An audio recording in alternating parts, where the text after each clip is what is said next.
Oh, he's changed. Wait, no, he's getting it brought out to him right now. Okay. He's having the rest of it. Maybe he has changed. Oh no, he's got the force staff up.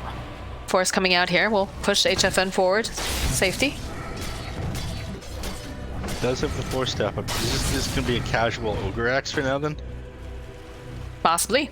I guess so. I mean, it's 1,000 gold. It's not a cheap axe. No, it's not. Especially in this economy. Meanwhile, we do have King RD. He's trying to do some split pushing here. He's got the Orchid online. He's going for his own BKB to try to stand toe-to-toe in these fights. Titan Sliver found by Whisper. That's a very nice find for them. Deadly sweet. They've got some vision over here. They can see that Mandy's here, but they don't realize the rest of the team is hot on their heels. Gonna try to open up, get the kill onto the AA, finish them off real quickly. Chris Luck. Find that opening. Mandy, boat comes out, BKB comes out from Chris Luck though, and the BKB comes out from Mandy. He's got to try to run himself away. They do get one of those bashes though. He's going to try to TP out. They use the Winter's Curse. They don't want to allow him to escape here. Need a couple more hits, and Hector comes running in and says, I'll take that, thank you very much. Down he goes. Unfortunately, those Winter Curses under the Kunkka is going to be one of the best tools for expending that BKB timing off. They're trying to tilt. They're trying to tilt HFN. This is a classic SA Dota tactic you're seeing. But yeah, it's going to be a little bit tough dealing with that Winter's Curse on the Kunkka. They're going to try and probably pop that to extend the BKB duration. Building a Heaven's Halberd right now. Combination Titan Sliver, not Silver. Combination of Titan Sliver with the Heaven's Halberd is going to give him enough status resistance to, I guess, make them hesitate using it on him. Possibly. I would like to note too, I just noticed Chris Luck has one of the best items for a Pangolier. Clumsy net. Oh right, you Clumsy can net them while net. you're rolling. Yes, you can. It's pretty stupid, although it looks like he's going to trade out. He is going to go for the Mindbreaker instead, but... In the past, I think they changed it this patch around. In the past, you would just roll in place for a second, right? It was a lot like when you used yourself when you Pango all. Yes, I believe so. I think they changed around. You can't clumsy net yourself when you're magic immune. Still, it makes it a nice item on heroes like Juggernaut, Lifestealer, Pango when he's rolling. Whisper? He's got the Yules. I have to say, hats off to Whisper this game. He's really been making a lot of space, and you can see too. Hold that thought, Chris Luck. BKB comes out. King RD, he's trying to get the final hit, but he's not going to be able to quite find it just yet. Trying to turn back around. 444 will be able to get the kill. Rolling Thunder's going to get used. They're looking to see if there's anybody else coming their way here. King RD trying to sprout out. He's not going to be able to. In comes Whisper. This should be a quick pick off. So they take down King RD, but the rest of the team, they're trying to join into the fight too now. He's ruptured. In comes HFN. He's looking for that opening. Hector goes for the Sonic Wave. They should be able to find another kill. It's a double kill for Whisper. They'll turn back around. They're trying to take down Hector, but there's too many heroes here. Are they going to be able to do it? HFN, the buybacks are coming out. Chris Luck, oh, he's got to be careful. He's about to run out of that luck if he's not careful. Does have that Aegis on him, though. Doesn't seem like he's too afraid of this fight. But it looks like Beastcoast, they've had enough. They've gotten some buybacks.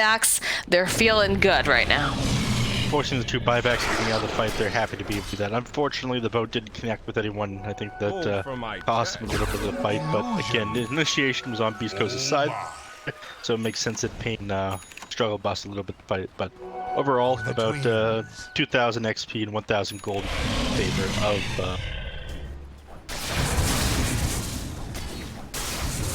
Now, Hector right back to farming after the fight is over. Well, he wasn't part of that, was he? No. He was there, yeah. He was getting wailed on by HFN. Right. Completely slipped my mind. Apologies. So. It's a very long fight, to be fair, too. But yeah, like it was looking a little scary for a bit for HFN being surrounded by 3, and that's when you saw all those buybacks come out. You saw the Ancient Apparition and the Tiny. They did not want to let HFN get taken down during that. Okay, Wraith King, I'm hoping that we're memeing a little bit here. What did he just do? Take a look at his quick buy. He does this sometimes. Sometimes, believe it or not, some of the players, they like to do this. They like to mess with the casters. Or their teammates. Or their teammates. I don't I scare people sometimes. Execute up. I'm highly doubtful that he's actually going for a Divine Rapier.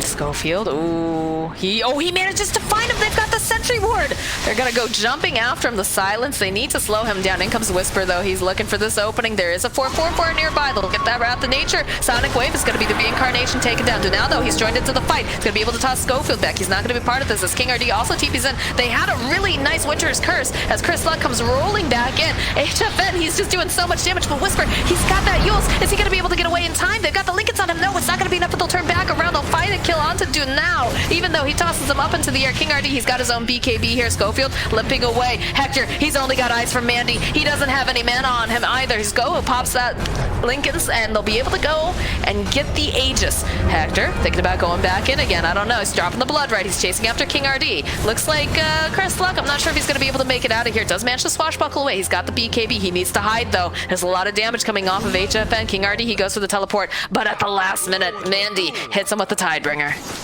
Not getting out of that one. Again, this HFN right now is so powerful on his Wraith King, and he's got the Paladin Sword as well. Every time he gets a smack off, he heals for so much HP. Got a total of what, like, okay, we got 24% lifesteal, 17% extra, 30 or 41%, and then he gets amplified by another 17% as well. So he's healing for like half of the damage that he does right now, almost. Yeah. It's wild. Yeah, and he's doing a lot of damage. I'm not sure he's actually going to go his Divine Rapier, but, you know, if he's got the BKB, if his allies are able to keep him alive, as long as you keep hitting people, you're going to stay alive in these team fights. I don't know. I don't know either. It feels like they have to dedicate so many resources to taking down HFN. He's just too powerful. And are you really going to be able to get him twice? I mean, you do have the lucky shot that's been like the #1 tool for stopping him in these team fights, but they seem to be like splitting up the Pango from getting on the Wraith King in these fights now. Beastcoast have taken it pretty good a couple of times, split HFM off from the rest of his team. I really like that they did that fight over here nearby the Merch Pit that one time, where they got him to chase the AA and the Nyx Assassin, and then just sort of left him hanging with the Rupture once he was far away from his team. That was really good, but it looks like Pain has smartened up since then. They've been playing a little bit tighter to the Wraith King. Got the Heaven's Halberd too. Looks like Stinger is the unfortunate one to be caught out here. Nice Winter's Curse though, might be buying him a little bit more time as they're trying to get Stinger out. There's gonna be the Ice Blast. Gonna be able to sidestep it, but he's still gonna take a lot of damage over on the side. The X marks the spot. Yule's coming out and the boat not gonna be able to connect over onto Whispers. He's gonna blink out. They will be able to kill onto Stinger. They pop that Lincoln's Whisper, trying to push them back with the Sonic Wave. I'm not sure if they want to go in on the fight on this. King RD popping his own BKB. Hector's here. He wants to try to hit him, and he should be able to. He should be able to get the kill. He's gonna find it now. Tossing up in the air. Schofield trying to run away. That Wraithfire Blast though connecting over on him, and now Mandy, he's gonna get taken down by Hector. They've got a Yules on Whisper, and they're looking for blood on Danao over here as they're gonna just keep chasing after him. He's a big rock, he's tanky, but not tanky enough to survive it, and we get a triple kill for Hector. Thought they were safe there for just a second when the Bloodseeker went on him. Nature's Prophet again popped his BKB when he had the Rupture, and all the heroes on Beastcoast onto him. Tried to throw that Sprout on top of the Bloodseeker, get some distance, and throw auto attacks off on him. I think he even targeted the ground instead of hitting his Lincolns, but Bloodseeker, you know, big brain, holding the Quelling Blade at 35 minutes into the game, gets right out of the trees, takes him out. And then you have to keep it. You gotta keep it. When you're playing to get, I mean, how many times, what is it, Arteezy who would get stuck in those trees? Or a cliff. Or, well, yeah. Poor Arteezy. Anyways, though, they're taking some of the, okay, they do have the repair kit, so it will provide a little bit of protection, but it's just too much damage coming out. HFN is gonna try to force them back. Does have reincarnation back up. He's bought that Demon Edge. Again, I'm hoping he's not going Rapier here. I'm hoping he is, everyone. You're hoping he is? This would be our third Rapier. Third Rapier. Yeah, but everyone else bought them so close to the end of the game. That's true. They knew it was time to sink or swim. This guy's just gonna buy one when the Raxes are still up. Hector? Okay, Lincoln's popped.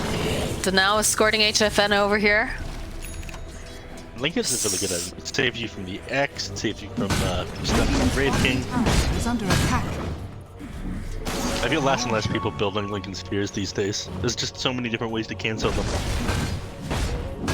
God, I've just got my eyes glued on HFN. I want to know what the actual plan is here. He's gonna do it. He might. He might just build an Rupture? MKB, but the thing is, Moxie, you get a more true strike from the Divine Rapier than you do the MKB. Oh my god, enough. Mandy, oh Mandy, he gets caught out. Hector finds himself another kill. No buyback on this Kunkka, already 4-4-4. He's running away. HFN realizes, okay, I'm not safe in my own woods. I'm going to go over to theirs. I'm going to try to shove out some of these lanes. But he does have to come home fairly soon, because the first wave is about to crash on their beach here. The Rex. Another use of the repair kit. There's the Yules coming out again. The disarm lucky shot. Chris Luck, he doesn't seem to mind that he's stuck over here. Although he does need to move because he doesn't want that cold feet to proc. They're just going to take out the buildings. HFN, he's not here. I don't think you can be. You can't take this fight without without the Kunkka. You can't, but you're going to lose a lot of your buildings. Chris Luck going a bit deep here. I think you back off there, buddy. He's going to build it. He's got the gold. He's going for it. Oh my god. He's got it. Pura. Divine Rapier up and running over on HFN. Do you know what is about to come knocking at your doors, Beastcoast? I'm not sure that you want to take this fight with the Divine Rapier before the Kunkka's up, though. No, I don't think so either. I think you do have to concede this bottom racks, but you can't afford to lose any more people. So I'm guessing he's just saying, get back. Oh, they're going to lose the AA, though. And now King RD, he's trying to run back in. Here comes HFN. He's going to do it. No, don't do that. That's too much. Dire's top tower is under attack. Nah, he's smart. This is a guy who's been around the scene forever. He's not going to take a risk like this if he doesn't have to, so. He's afraid to show himself because the Divine Rapier in his inventory now, which kind of sucks. My god. Downside of it is you don't want the enemies finding out, so he's afraid to get close to the creep wave. God, I'm so scared for HFN. I'm so scared for Beastcoast. I respect this. I respect the hell out of this. You respect the hell out of the fact that he went for the Divine Rapier? They're mad as hell, and they went Divine Rapier. Whew, baby. This is gonna be one hell of a fight back. Let's see what they decide to do here, though. They don't have vision up in the jungle, so they still aren't aware that he is a Divine Rapier, as far as I know. This Nyx Assassin might... Oh, creeping over here. I know about this one, HFN. I don't know about this either. Alright, he's showing in the creep wave. They see he's got it now. If they clicked on him, nobody pinged it out. I don't know. Normally, at least And the creep wave did get taken down very, very quickly, so I don't think they even had the chance, right? Because the Kunkka walked by. Gave it the old tide bringer. The old, hey, how you doing, as we like to call it. Scorpion tank. No, they don't have any... Nyx Assassin has to have seen it now. He's just creeping around. Oh, yeah. Oh, boy. All right. There's going to be the opening, Chris Luck. They're poking. They know, though. Oh.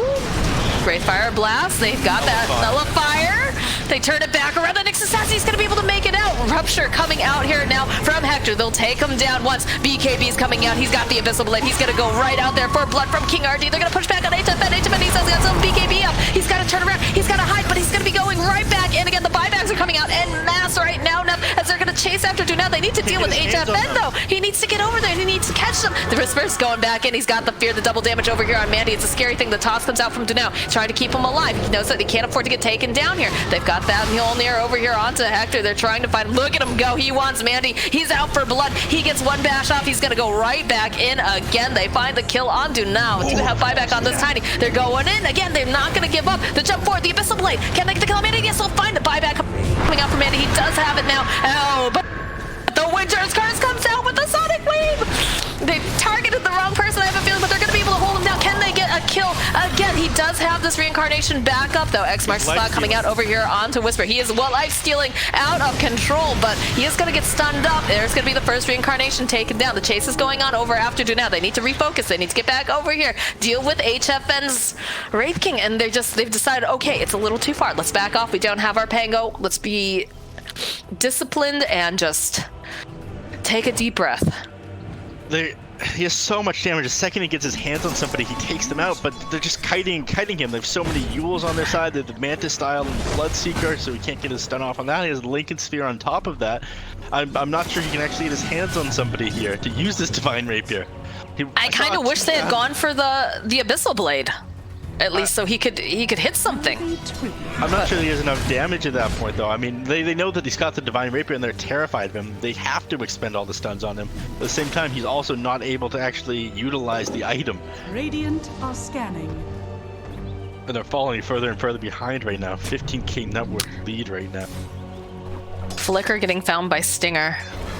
Really good item. The only problem with it is I always feel like it generally puts people in a worse position. But Schofield, he's going to take that chance. We have the Timeless Relic and the Minotaur Horn. Those are found very good as items. Well. Those are excellent items. Prince's Knife found by Whisper. These items look so good for Beastcoast right now. You give up whatever it is that... do you give up the Paladin Sword or anything else on Red King, though? I feel like the lifesteal you have is so... I feel like you have to keep it. Back up. Oh, they have a Sentry Ward over here. They do know that the Nyx Assassin's skirting around the edge to now. Showing forward, they have the Dust. Do you go after this? Sentry Ward gets dropped. HFN, he's waiting for a moment to come in here. They'll burn a bunch of his mana. They're going to go trying to find it. And Whisper jumping in with the BKB. Should be able to get the kill on to now. On the side, though, they are going to lose Stinger. They're not going to be able to hold him down into place. They'll take out 444. No supports. They'll follow up. They'll find the kill on Mandy. And now it's just HFN. HFN, he's all left alone. Where is King RD? King RD, he can't do anything. They get the first kill off. They're going to keep going, though. They want to find a King RD. He jumps in. He's going to get feared out. They have the Nullifier over here. Can he catch him? Yes, they'll be able to take him down. They don't have the gem online anymore. Hector forced back. They don't have him quite low enough, and on the back lines, they'll get the kill on King RD. No buyback on anyone on the side of Pain Gaming except for King RD. And Hector, he's just running on down here. He's had enough. Hector is angry. No talk to him. It's under attack.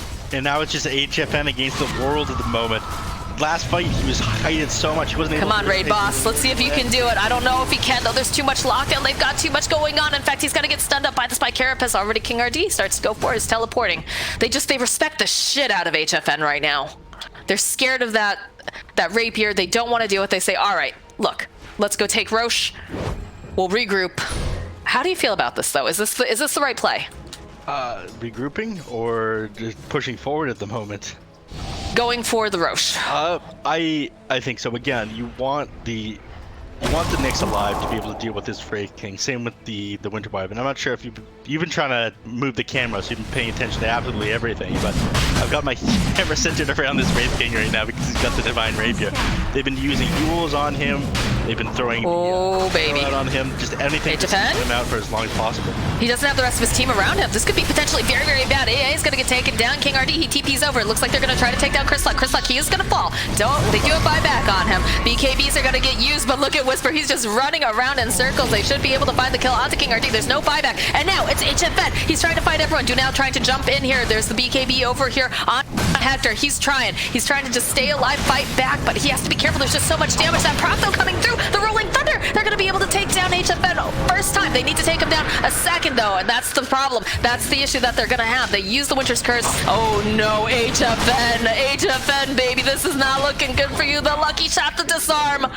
Rapier down. Just couldn't do it that time, and with him down, no Rapier, no buyback available, needing 350 gold, I think that's it. There's not a whole lot that can do to stay in here at this point. And again, you just get kited, disabled, non-stop without your team there. Down goes Mandy as well. But yeah, without your team there, you can't do anything. And even with your team there, they just use Yules after Yules.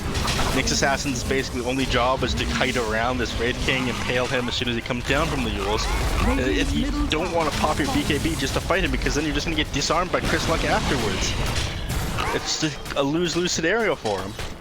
Oh, now the boys are dropping items. Come on, guys, be classier than that.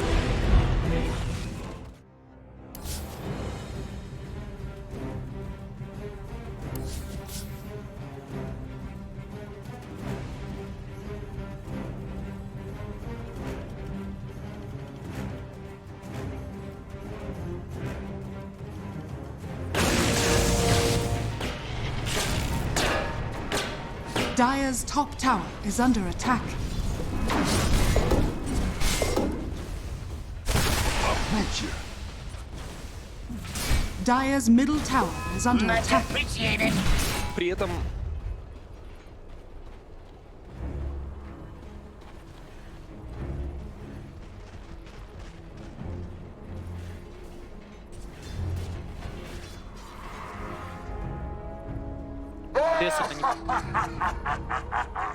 нашел, что себе на Свене питать, то там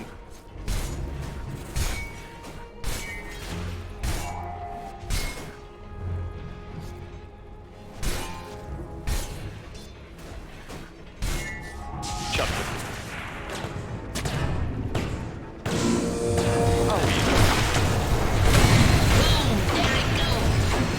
Там Dire's turret has been killed. ну, вроде получает.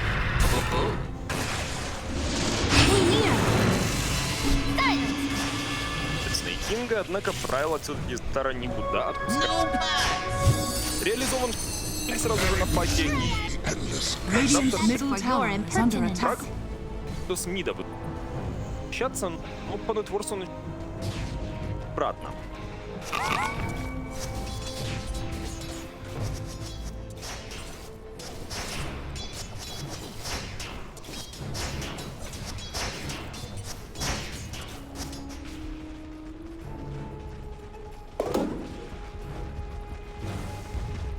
Radiant's bottom tower is under attack.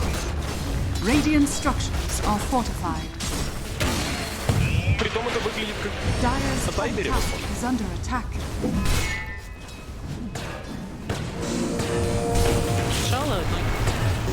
Да. Айс разворачивается, готов сражаться на бойца.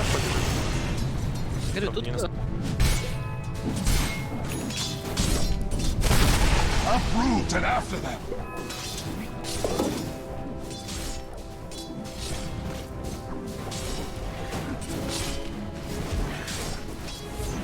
Знаешь, у меня вот за вот эти вот игр такое... Это всегда как... Уже фотоаппарейшн... Radiant's bottom tower is under attack.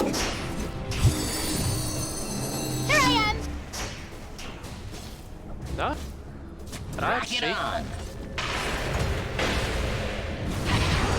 Ну да, вроде того. Явно здесь нелегко. Уже возврат пошли. Если... Тракса здесь. Radiant's middle tower is under attack. Успел сбить.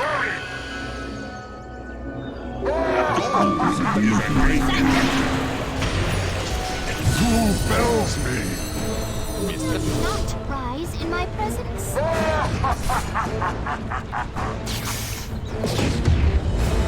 Но разор и шторм. Вот это вот спасать Тракса продолжает фармить точно. Это огромные. Да, разор за... Щиточек.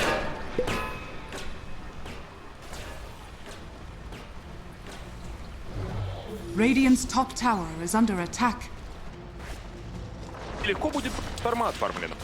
10 уровня.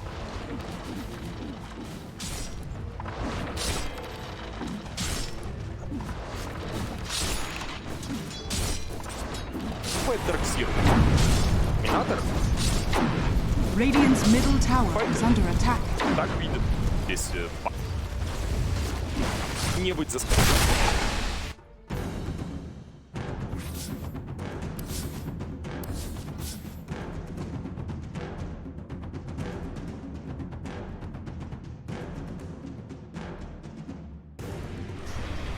Dire's middle tower is under attack. Dire Anything. are scanning. Just ask my inventory on my unboxing luck. As in a good way or a bad way? Good way. Real good way. I have the Monkey King set and the Juggernaut set. Like the super wow. cool looking ones. Yeah. I don't know. I don't have either of them opened yet. But they're there. Oh, hook shot blocked. Fear. Locking the hook shot. I don't think it'll save him here, though. He needs to find a good sprout. if he wants to get this. Yeah, there's Well, he finds the good sprout, but everyone else is here and snaking, holding that extra point there. He was going to spec it into maybe his ultimate, but he goes for the vacuum.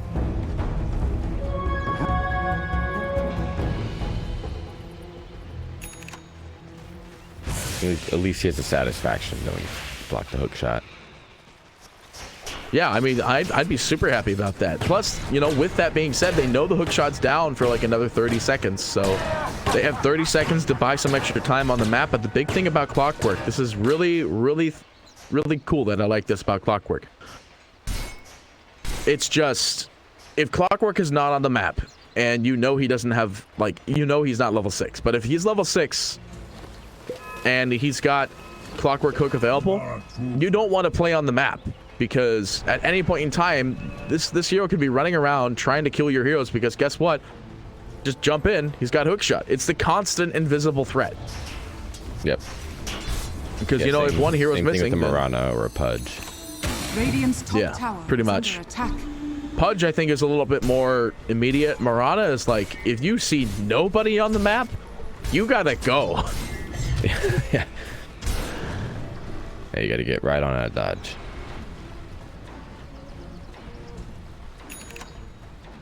Sven not going for the Mask of Madness quite yet. I think it might be coming on the courier now. Yep, it's definitely Mask of Madness coming in.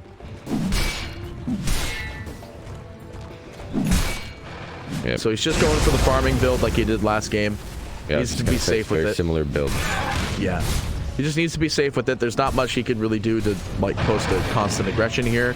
Speaking of which, though, we do have Fears. Treant's coming in here. They see him farming the stack, but EE is pretty much full HP here. Brax coming in. They drop the Static Storm Kinetic Field combo, but it's not really going to save him. The hook is going to get whipped, and it's going to miss everything here. The Glimpse not going to change much, though, and it looks like Sven pretty low. He still goes down to Fear. One tree. It kills him. Wow. Whew. Wow, that's really good, because they got the Oracle ultimate out of that, too. It's a really long cooldown at 1. Yeah, it's 115 seconds, so they know they don't have False Promise. If they heard it, they know there's no Clockwork Hook. They'll take this mid tower completely free. Tower is under attack. Radiant's middle tower has fallen. Illusion. Based on the map, tier 1 down, gold in your pocket. What's not to like? Yeah, I mean, they're having a fun. whale of a time this game. It's a very different game in comparison to 1 for the starting. I'd say that, though, Business Associates, much like last game, they were leading. Yep. Oh yeah, there's nothing set in stone. After what we saw last game, I think nothing set in stone ever. Ryle might be pushing his luck a little bit too hard here. Moose is around the corner, but with no Static Storm available. Not really going to get him. The Glip's not going to be timed well with that either, though. Ryle's still losing a lot of HP here, but does have a bottle. Oh, Moon Meander. Don't know about this one, Chief. Looks like you ain't making it one. But they clip Fierce Courier again, by the way. That's another 58 gold to every hero. So you may think it's like, you know, oh, it's just a courier. It's not like the end of the world. It's still 58 gold to every hero. It's like you're getting a bounty rune. Yeah, with the added bonus of no item delivery. Right. Assuming they were close or had one on the way. Is under attack. I mean, it's a Fear Courier. He could probably just TP out and grab whatever he wanted anyway. It looks like it could have been a Drums, because he's got the Glove of Haste and the Wind Lace. Oh, sideline here. Do have the Darkseer getting caught out. They're trying his best. They dropped the ultimate again, but I don't think False Promise is really going to save him. I say that, though. He is regenning enough HP. They do have the immediate Sven come in here with the Dream Coil going down on 2. Now this means the Disruptor can't use anything. They do manage to glimpse out 1. He breaks the coil in the time, and looks like Moo will still go down. Brax trying to apply some damage. Clockwork Hook whiffing again, but they're still coming in. Owie coming in for the sideline kill on Moose, while Brax at the same time trying to either kill or escape from EE, but looks like it's the other way around as Bryle gets caught with a silence and a stun at the same time. Moose goes down. Fear, he's nowhere to be seen. He's out of this one completely, and Brax goes down with this as well. It's a 4-man kill with nobody dying on the side of PandaS. Whew. There's that gold change. Oh man, so already we're seeing like the big swing But instead, it's just Structures are fortified. it's early. It's early because you know Mu died, Dire's middle tower is under attack. and that's pretty much I it. said last time, Mu dies once. Yeah, and that was huge. Yeah, the net worth that PandaS are really coming back from that. They needed that badly. They have the kill advantage, but net worth was still on the side of the business associate, which of course is what really counts.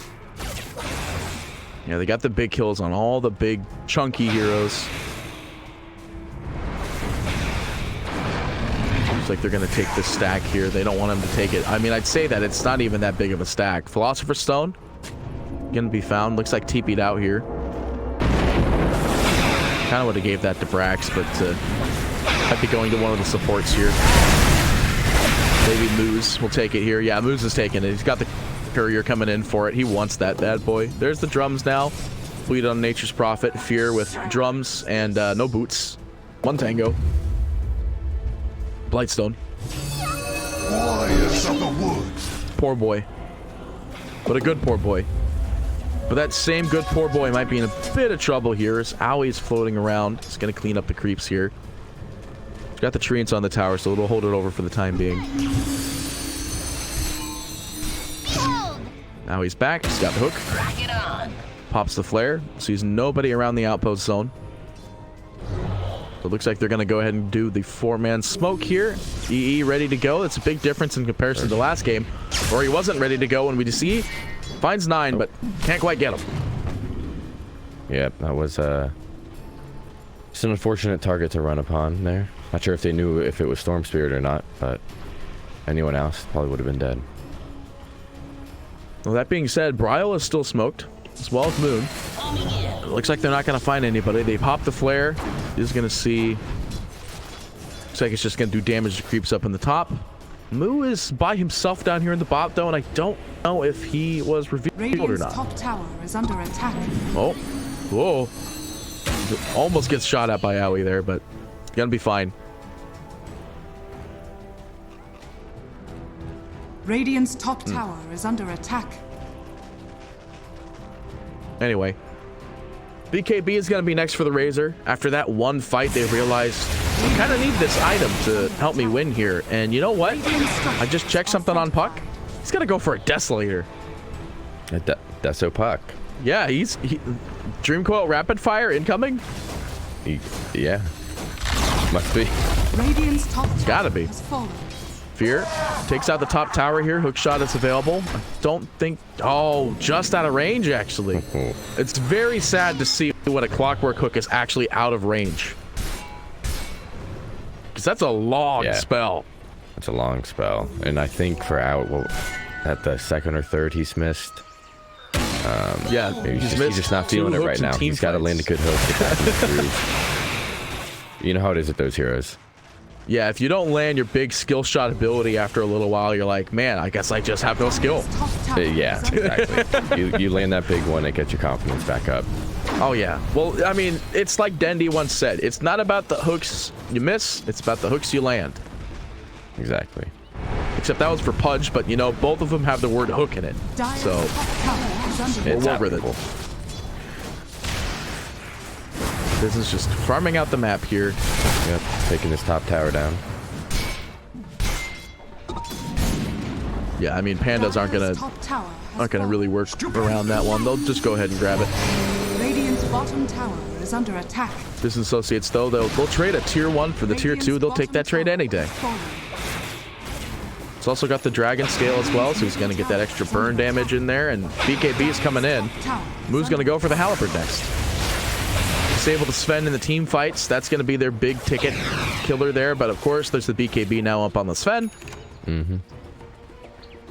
So, it'll dodge it for a little while, so long as Go ahead. The Underlord's also getting Halberd. Oh, we're gonna have beautiful on the team. This is actually such a good game for Halberd, though, because especially if the Dreamcoil Rapid Fire is a thing, and there's a Desolator on this Puck. I mean, it doesn't stop the Dreamcoil Rapid Fire, but still, if there's a Desolator on this Puck, it's going for a right-click build. BKB next. It's not going to go for the Aghanim Scepter. It's going to be the big surprise, this Desolator. Puck out.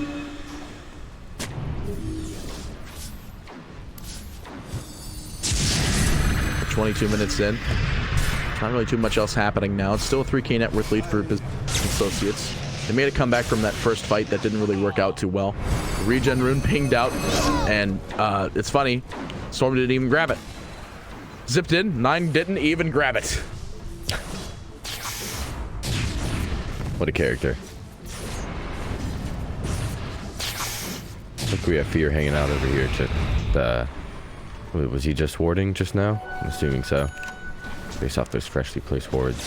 Cleaned up that hill ward there, but now they've got the vision on snaking here, and if they get him, that's huge. But instead, they find Oracle, and they want that instead. They get him. They can't clip snaking back in, though. I lied, they just did it. They bring him back in, they rune him up, there's no silence available. They buy back on the Oracle immediately to try and help him out. Yule's up in the air. Brax wants to get this kill, but snaking, he's fine. He's also got a salve if he wants it. And yeah, salves galore, because guess what? He's got the shovel. Now it looks like Bryle's coming back in, shows off the Desolator here. I don't think they're entirely phased by this at the moment, especially since Underlord started the TP. There's no way to break this, and he's just gone. Taxi, head home. Taxi. Yep. There was a whole international based around that. The fact that it was IO and Underlord picked up almost all the time. Literally a whole international based around the Taxi. But you know, they'll take what they can get. Fighting Pandas are going to go ahead and take it immediately because, or their mid tower immediately because it's just, they'll take the advantages they could find. They didn't even pop BKB in that fight though, which is good. Very slow, or not slow, but very patient on that one. Right, don't waste those charges if you don't have to. Because you'll almost certainly need them for later. Radiant's middle tower. Yeah, this is going to be a big BKB game. Both teams need them real bad. Do have a smoke out on Business Associates here. They see a very shiny looking courier. Brax clips it immediately, and then they're going to go for Howie. He's just dead. Nothing you can do here. They're not dedicating big ultimates for it. Moo's just going to go ahead and drop his ultimate, but that's just a casual one. It's a very slow cooldown. It's got 70 seconds. Very quick, I mean. Anyway, still the net worth is somewhat even for all the top cores. 11k on the Razor here. Gonna go in, they want this Roshan. They'll take it. I don't think they can contest it. They got, actually, no, they can't contest it. They got the Darkseer wall and Surge. They can do it. Yep. Coil's available as well. It's just a question on if they really want to dedicate for it or not. And it looks like they don't, as they tried to coil Moose and missed completely. Looks like Business Associates smoke up, but it's under the guise of a very obvious observer ward here. Dire's middle tower is under attack. Dire are scanning. Dire drop the scan. They find nobody up on the hill. And meanwhile, Fighting Pandas is even down there trying to do their own smoke, but nobody's going to be down there either. So it looks like both teams just mucking about, except for the fact that Moose's courier gets clipped. This is a piece of his Aghanim Scepter, which is going to be very good since he sees that everyone's going BKBs and methods of escape. Radiant's top tower is under attack. Yeah, that'll be huge once he gets that.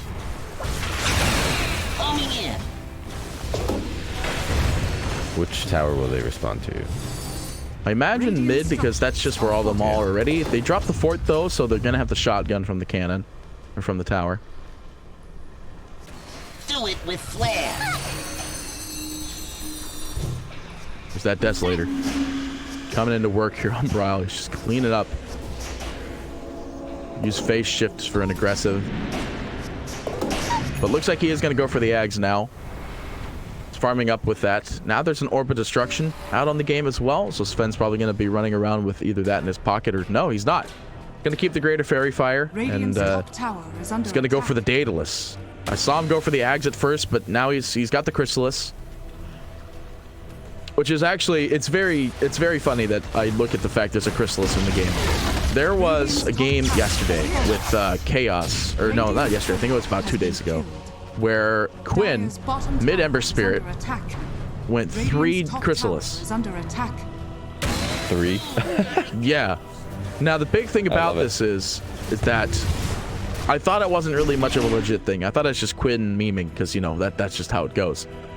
But then we kind of like broke it down a little bit. Chrysalis gives you 45 damage with a 20% chance to crit with 160% damage. That's amazing value. Yeah, so yeah, 3 of them.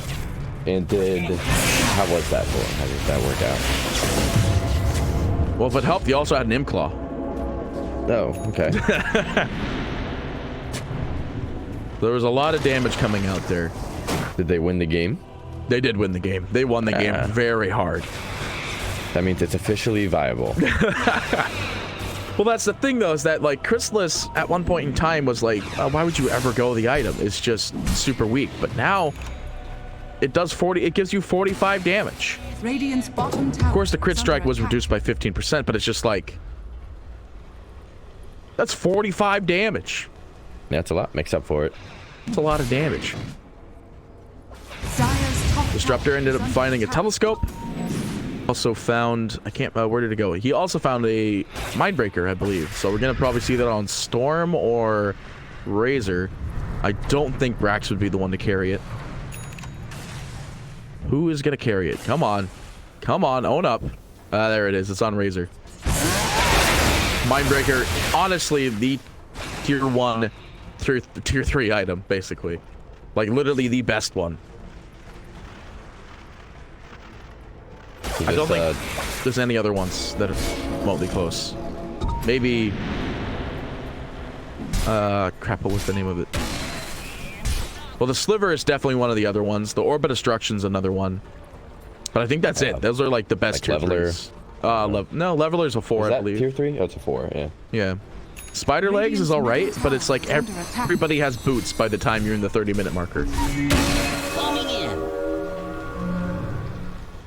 Yeah, I think it's a Spider Legs. Depends on the hero. Situational.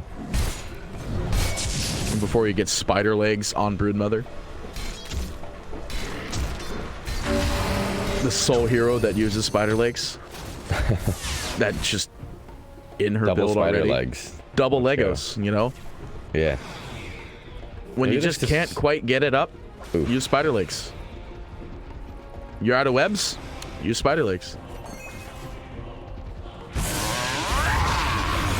I saw this Disruptor here had the Yule's recipe, got rid of it, finished that Aghanim Scepter. I mean, they're looking at it. They're seeing all the items that are being built up on the enemy team, and they're just like, yeah, we need this Ags, so they can't use BKBs in our coil and anything like that, or in our static storm combo. It's just exactly what you want to do. Glimpse. They glimpse back to Clockwork, and looks like Owie's just dead here. Not much they could really do. They did take the outpost back, so they get the XP. He did exactly what he needed to do.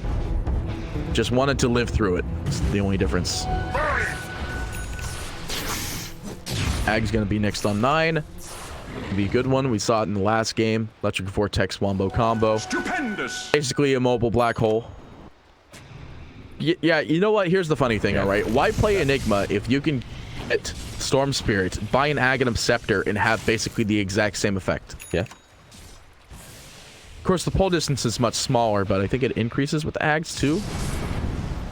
No, it's still the same radius, but still, it's a big radius. It's big enough. That's about the size of Black Hole. When you can combo with like a Darkseer Vacuum, which might have a bigger radius, and suck them in a little bit, then Storm goes in, sucks them in, you know. Yeah. Even more, they're closer together. But we still haven't seen this big Darkseer Sven combo yet. We might see it soon. We have the Ags that are now freshly built up on the E. We see it going to work. Superman Sven coming in, but Brax with the Heaven's Halberd. That's exactly just how this game goes. Heaven's Halberd, enemy hero, win game. Halberd Sven, win game. Play Dota. Clockwork Cook up to the top here. He does manage to find Fear, but Fear disjoints it for the time being. Has a Force Staff, so he really wants to get out here. Trying his best to do so.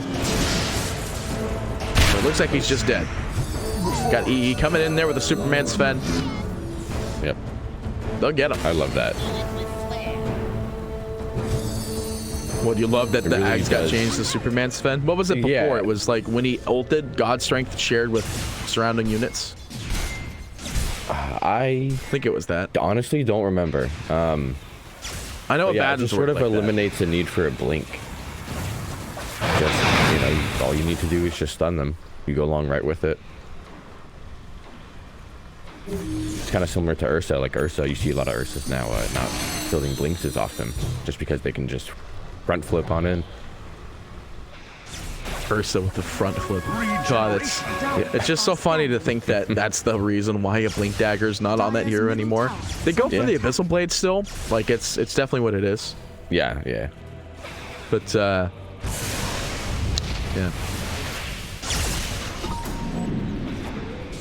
Storm dipping in, wanted to try to go for Howie here, and they do manage to find him. And I think he's just dead. Essence Ring, I don't know if that'll save you. 9, perfectly okay with this. Just gonna go right back to work here, clean up the top wave. I don't think this will be enough for them to take a Roshan. This is still the first Roshan as well, so he's got that big chunky armor as well as the max, not the max set of HP. I don't know what his max HP actually goes to anymore. I don't think I've seen, but neither teams really actually have a great Roshan lineup. I think the closest thing you really have is Sven, and even then, like, you don't want to run your Sven in there. You have to pop your ultimate if you want to do it on Razor. Yep, or you need to, like, you know, post team fight when you have a lot of damage on Razor, you can go in and maybe take it. But we don't even have a Deso up on Business Associates. Well, I don't even think we don't have one on. Oh yeah, Puck has the Deso, so that does help the advantage out a bit. Definitely a more favorable team for Roche. As well as the Orbit Destruction, so right. It's definitely up there. It's minus 12 armor. Yeah, that's huge. So I guess if Pandas ever wanted to take the Aegis, they definitely can, but it's still just gonna be a real hard ask to do.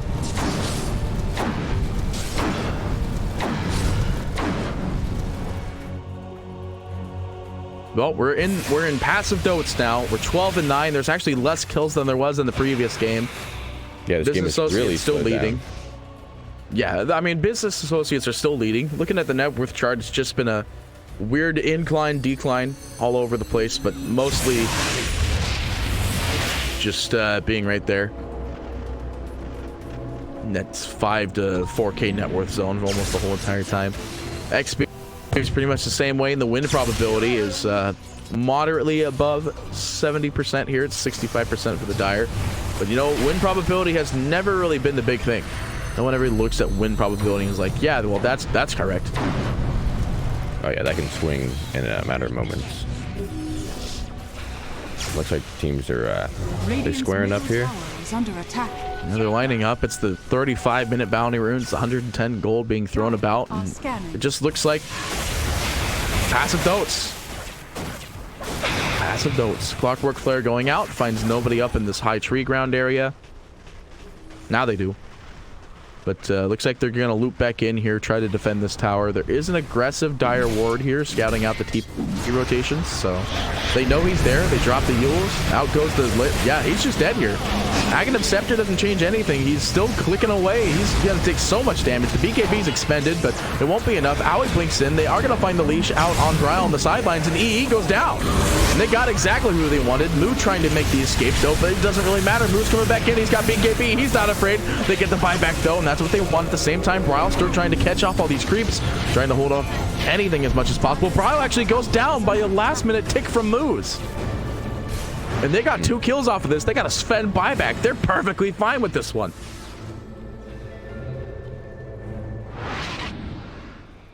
Oh yeah, they're real giddy after that. That was beautiful. They really needed that. Yeah, Business, now they've got that little lead. Little lead, yep. I say. It's actually 9K now. Yeah, things are a little closer there. Visibility. Roche is still available. I'm thinking that's going to be the next big thing. I don't know if they want to go high ground without it. Yeah, it looks like they're lining up. Moo's got Eye of the Storm available. Looks like they're not going to do it because there is a Solar Crest available on Fear. It looks like they're just going to keep clicking away. Looks like they're going to use it as bait, though. They want to try to find anybody else they can find here. They are going to find the Oracle at least. Looking away, the Razor is going to be the one to find the kill, though. Moonmeander going to be brought down to the low ground. BKB on 9 immediately. Superman Sven is going to find Fear on the sidelines, but that's not exactly who you want to be going on here. Silence out on the darks here, trying their best here. Disarm immediately. TP out from the Sven, though. They're going to find Clockwork in the static combo. I think this is a dead Owie. They're going to end up losing 2 from this one. There's only one hero alive. Sven's still kicking. The only one that really can't do anything, actually. Especially since his BKB was used during that. So it's just... He's down to the 8-second BKB. This Roshan's definitely going down here. They don't have the rest of Moo's ultimate, but... I'm sorry, did Roshan just walk through that tree line? Just walked through the tree line. Does Roshan free pathing now? I'm joking. He does what he likes. Yeah, it's a big boy. Just walk through anything he wants. He doesn't care. I think it's because Fear ended up placing it up on the hill over here, so it gave it technical flying vision. The trees were, you know, up here and not down here. You know, we're still a beta game. You know, we're still in beta. Still gotta have a lot of stuff fixed. Dota Reborn does not mean we're out of beta. I think we're out of alpha. I think it's what that meant. Reborn to beta.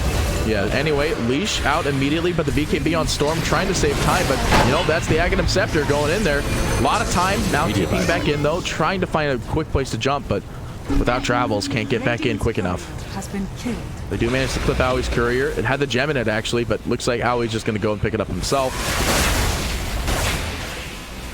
I don't know about the Storm buyback. I mean, it definitely looked like the right play.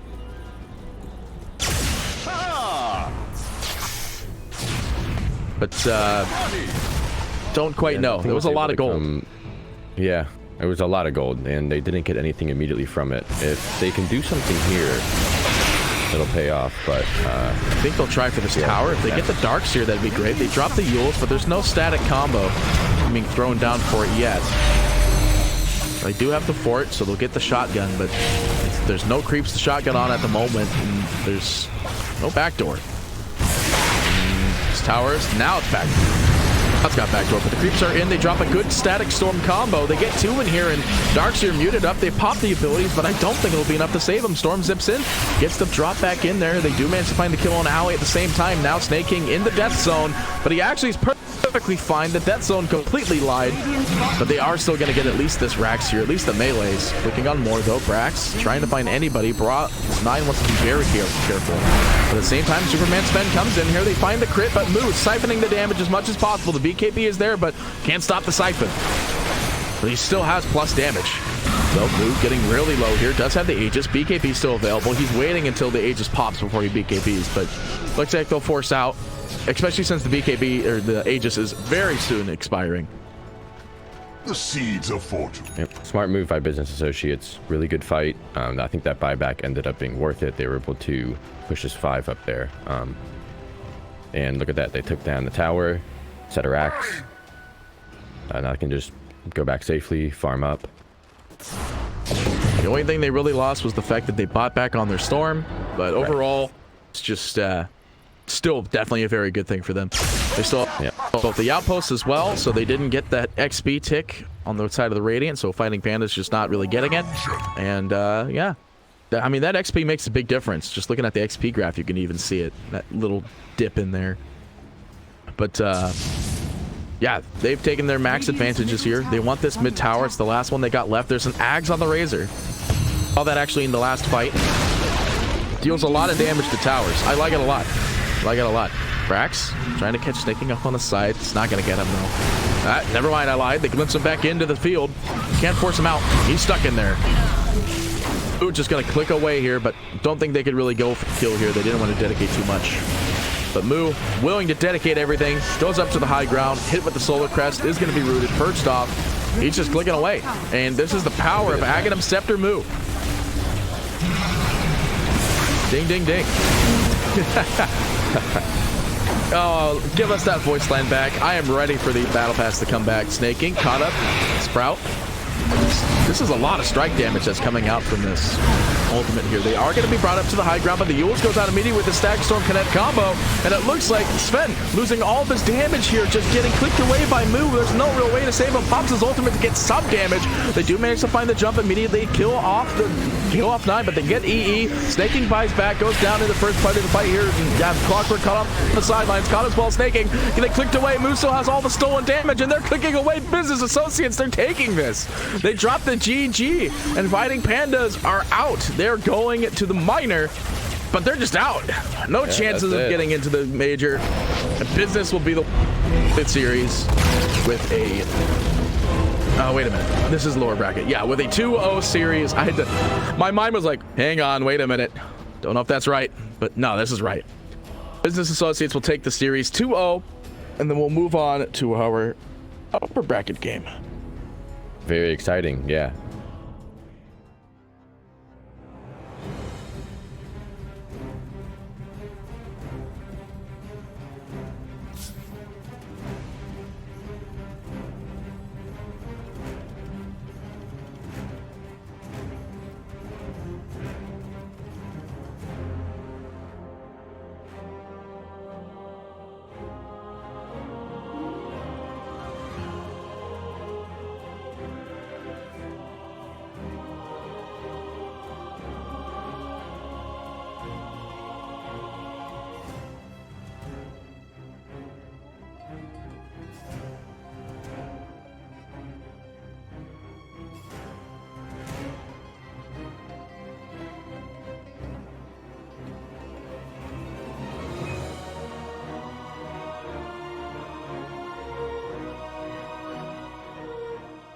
Dire team pick.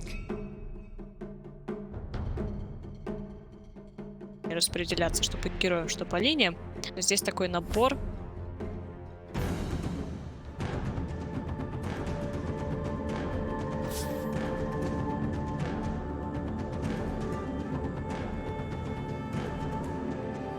Dire team pick.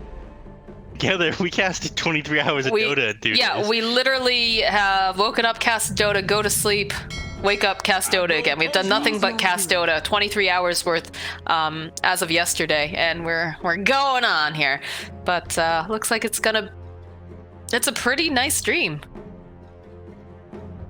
A little bit of a Groundhog Day situation, but it was Vicious who did it. Okay. Vicious was eliminated. There was a long list of games to pull up, unfortunately. I believe it. All right, so it is going to be Hiko on the Rubik. I prefer him on that. Duster's going to be playing the Enchantress, Sexy Fat Underlord, RDO, and Kunkka is going to be Murdoch. That is one of his favorite heroes to play in the mid lane. Mandy Puck, though, so it is going to be mid Puck, HFN on that. Medusa and Dunao, the Pangolier. Okay. I'm interested in seeing how this Medusa might work. Again, Vicious, I would say one of the weaker teams, ended up fairly low inside their bracket. Peen, one of the strongest teams inside this tournament, they almost ran away from game with the series with Beastcoast. So let's see how they play Medusa. Yeah, I'm interested. I'm also, the position for Pangolier is something that we don't see fairly often. So I'm going to be interested to see how he can do with that. He did an excellent job with his Tiny. Like I said last series, every time he showed up, something happened, some sort of kill, some sort of forced rotation. He's just very good about moving about the map. So interested to see that. I'm going to keep an eye on King RD. King RD's been favoring these two offlaners pretty much exclusively.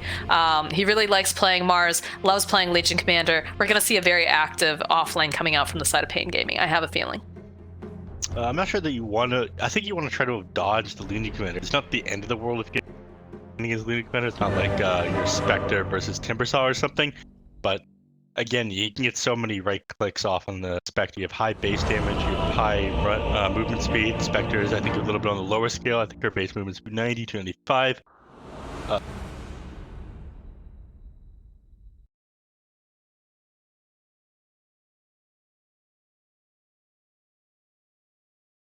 Of 90, Commander, one of the fastest here is 30. So I'm not sure. It's just going to be really easy for him to run them down. It's like one hero has a pair of boots and the other doesn't. Pretty much. Pretty much.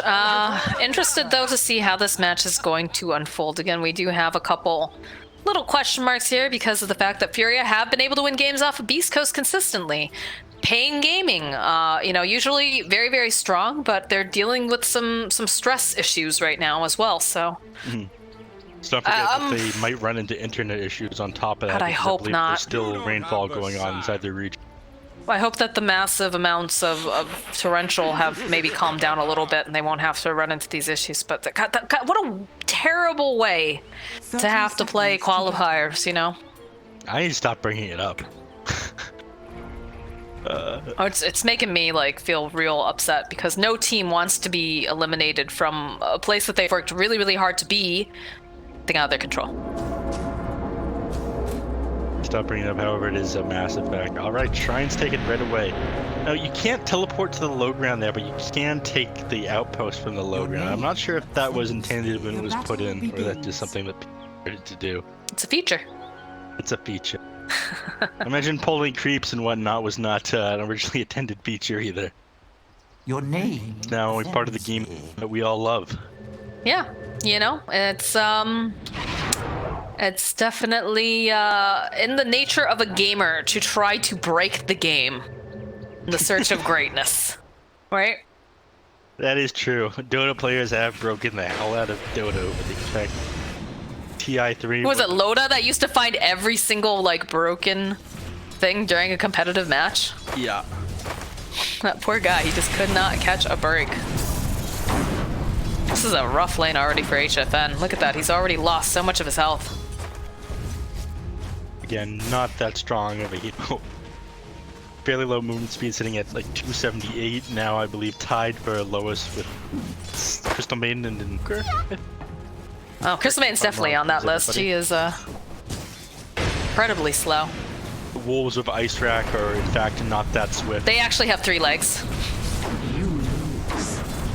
Don't make fun of the wildlife. Good lord. This is proven real rough for HFN so far. 2-1. Again, very, very early though. RD trading a couple hits here with Duster. This has got to be a very uncomfortable lane for him as well. Look at that damage that the Impetus does. And then over in mid, Puck, obviously, Mandy's going to be able to harass Murdoch very, very effectively. He's doing all right for CS, but he's losing a lot of that health. So you're going to just send yourself out a bunch of cells. Murdoch? Come on, he's gonna Mandy? That was this. Very close. Yeah, I'd say. He's got a salve right now. Just pop that. Throw all the items into his backpack. Maximize that HP gained. You know how it'd be. I know. It really do. It really do. Right. Over in top lane, we haven't touched base on this one yet. Enchantress doing Enchantress things. Ooh. I knew I should have gone back to that lane. First blood coming out to the side of FURIA. Murdoch's going to treat himself to a nice double damage rune off of that. Does not have much mana left though, so it's going to be a little beneficial when the puck comes back. He'll have full health, full mana, but definitely not the hero you want to get that first blood here on. Top lane. That last hit there. Now, just plucking away here over at Duster. Doesn't seem too concerned. That is a very strong support hero right now. Level 1, he doesn't actually have those sprites just yet. Who was it that originally started playing support Pango with Orbit Venom? That was Pablo, right? Was it? Yeah, I think so. Don't remember. Murdoch? He's messing around with Mandy. He's really trying to take advantage of this lane.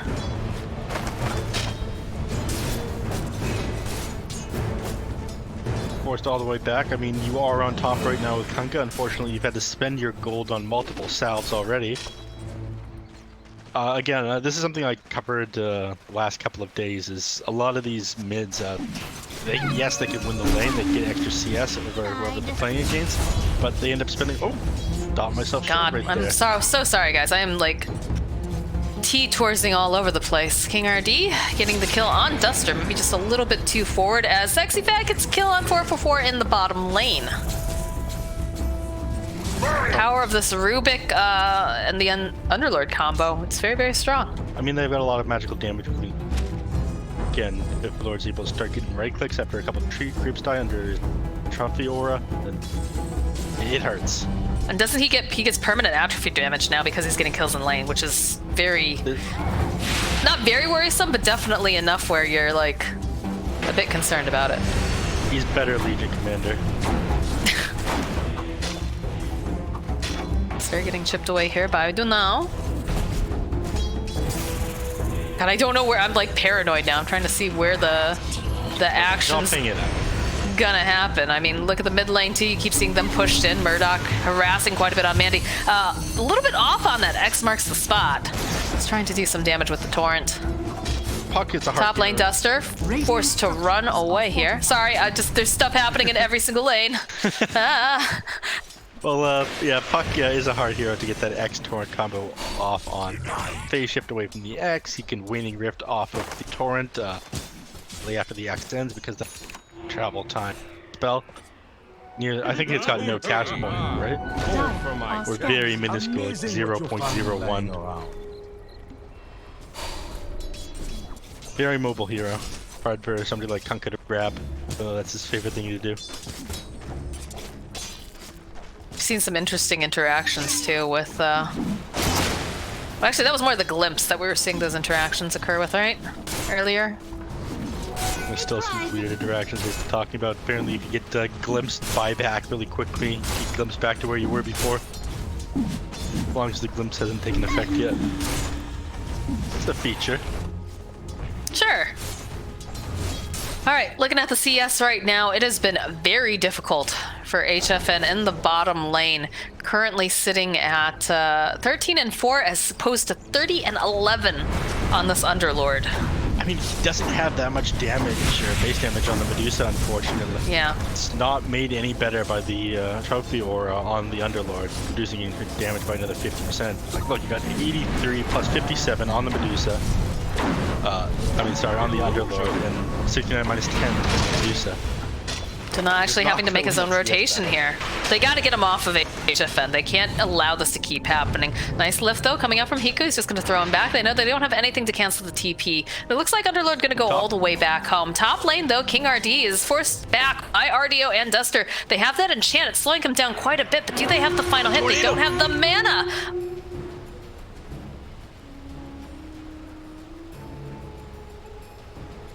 He had just been waiting. If they had the dagger too, I think they probably would have been able to take down King RD, but he will escape with the very little health that he has. I almost feel bad. Does the run all the way back to base? Fortunately, fast hero like Legion Commander, it doesn't take that long to do.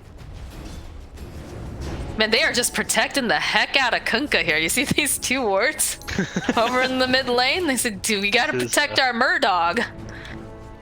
Protect Kunkka at all costs. Spam this dog to protect Murdog.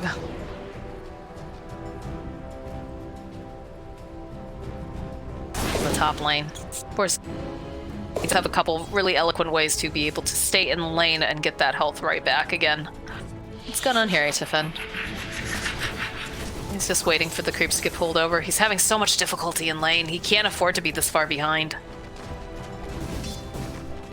I mean, he's trying to pull over to the side. Like, he doesn't want to try and CS under the wave because he's going to get denied out by this under. And he knows that. Not nearly as much damage. He's having trouble harassing Underlord out with this full ring buckler. 8.4 HP regen. This is before he even had any items up there. Top lane. Yeah, they got the stomp off from that center. RDO just slowly chasing after him. Casually takes him out. They'll be able to get the courier kill as well. It's gonna be two courier. Oh no, just the one. I thought I saw a second one. That one was a hero. They're happy with that. They get the courier, they get a kill. Pretty good. Fortunately, he doesn't have a whole lot of net worth, so it's not worth a lot when they take. It's more about knowledge being a nuisance for FURIA. That Mystic Snake does hit Hiko pretty hard here, though. He just walks by, collects the creeps, collects some last hits. Cheeky little bugger, that one. Tigo things. bring the creeps over here for Sexy Fat. If I was that Rubik, I definitely would have nuked that creep wave after the Underlord did take all that CS, but this is a discipline. That's why you're not on a team, Neff. There's a number of reasons. That is one of them. Yeah. Is this going to be a dead Dusa? Coil, they'll lose Hiko here. Is HFN going to be able to survive? It looks like that TP coming out from Mandy is going to just be enough to do the trick. Sexy Fatty's tanky, but oh, he almost manages to get the kill. Very, very close, but a perfect time for Mandy to do his rotation, use that Dream Coil, and protect HFN. HFN is forced back. It was a value but point. at least he's still alive. Saved him multiple times. Ooh, top lane. Top lane again. Duster almost Looks like they were down. chasing after Duster. Taunting the enemies as well. I really like Enchantress's voice lines. Enchantress Not is all what? voice lines. Not all voice Oh, lines. yeah, she does have a taunting voice line. I thought you meant taunt. I was like, she doesn't have a taunt. She should. I mean, all of them should, but they're not there think yet. that We don't have the ability- technology yet. The ability that she has. Hiko. Nicely played by Mandy as he gets a quick pick off here on Hiko. Murdoch now is forced back, but Sexy Fat gonna be able to drop that Pit of Malice, keep them separated. Boat doesn't connect. Double damage from top. Nice that they managed to snag that outpost because they didn't have the one inside their own jungle at the time, Radiant's unfortunately. bottom tower is under attack. RDL looking to change that. He's creepy. Dream Quest gonna get used on the mid lane. Murdoch, he needs some help. That lucky shot's gonna be a haunt coming out though from RDO. They want to see if they can find the kill. Now trying to run away. Shield crashes out. They'll be able to find the kill onto the Kunkka. Now it looks like HFN might be left out to dry here a little bit. Doesn't have that much mana left on him, but RDO, he doesn't want to fight. He's happy with that one pick off. Radiant structures are fortified. You're doing a lot better at the moment as Medusa. I mean, you weren't getting the CS that you wanted, but you're not dying and you're participating in fights. This is a lot different from what we saw from Vicious in the group stage. It's doing pretty well. It's doing a lot of damage with this Mystic Snake. Forgot what a scary spell this is. They did nerf it a while back, and that's when Medusa came out of popularity. She was getting played by a lot of different teams. She had that huge mana steal from Mystic Snake. It was like 55% That was a talent. That was a talent, though. Yeah, it was the talent that they had. That was insane. You could be in a team fight, and then all of a sudden, like, you wouldn't have mana. You'd have no mana. You'd cast like one spell, and all of a sudden, you'd be like, "Oh my god, I have nothing left to do in this team fight. I can't do anything." It sounds like it's affecting you personally a lot. Do you have to deal with this many times? Yes, it was not fun. Bottom lane. All that power with just one spell. Yeah, right. Bottom lane, they're going to be able to take this tower, and that's going to deprive Deuce of even more farming capability, although she generally likes to stay in that triangle. Pain Gaming, they've got its smoke up and running. King RD hoping to find himself a kill here. Maybe some dual damage goes in for the duel. They've got plenty of people here, and they'll be able to take down the Spectre. That ward providing a lot of information for the side of Pain Gaming. And that's the exact kind of kill that you want when you group up the Smoke. Slowing down the Spectre by any means necessary. As long as your Medusa is better than the Spectre. Well, like you said, you feel that, you know, the Dusa is a better late game carry than Spectre currently with this patch, so definitely makes sense that you'd want to secure that.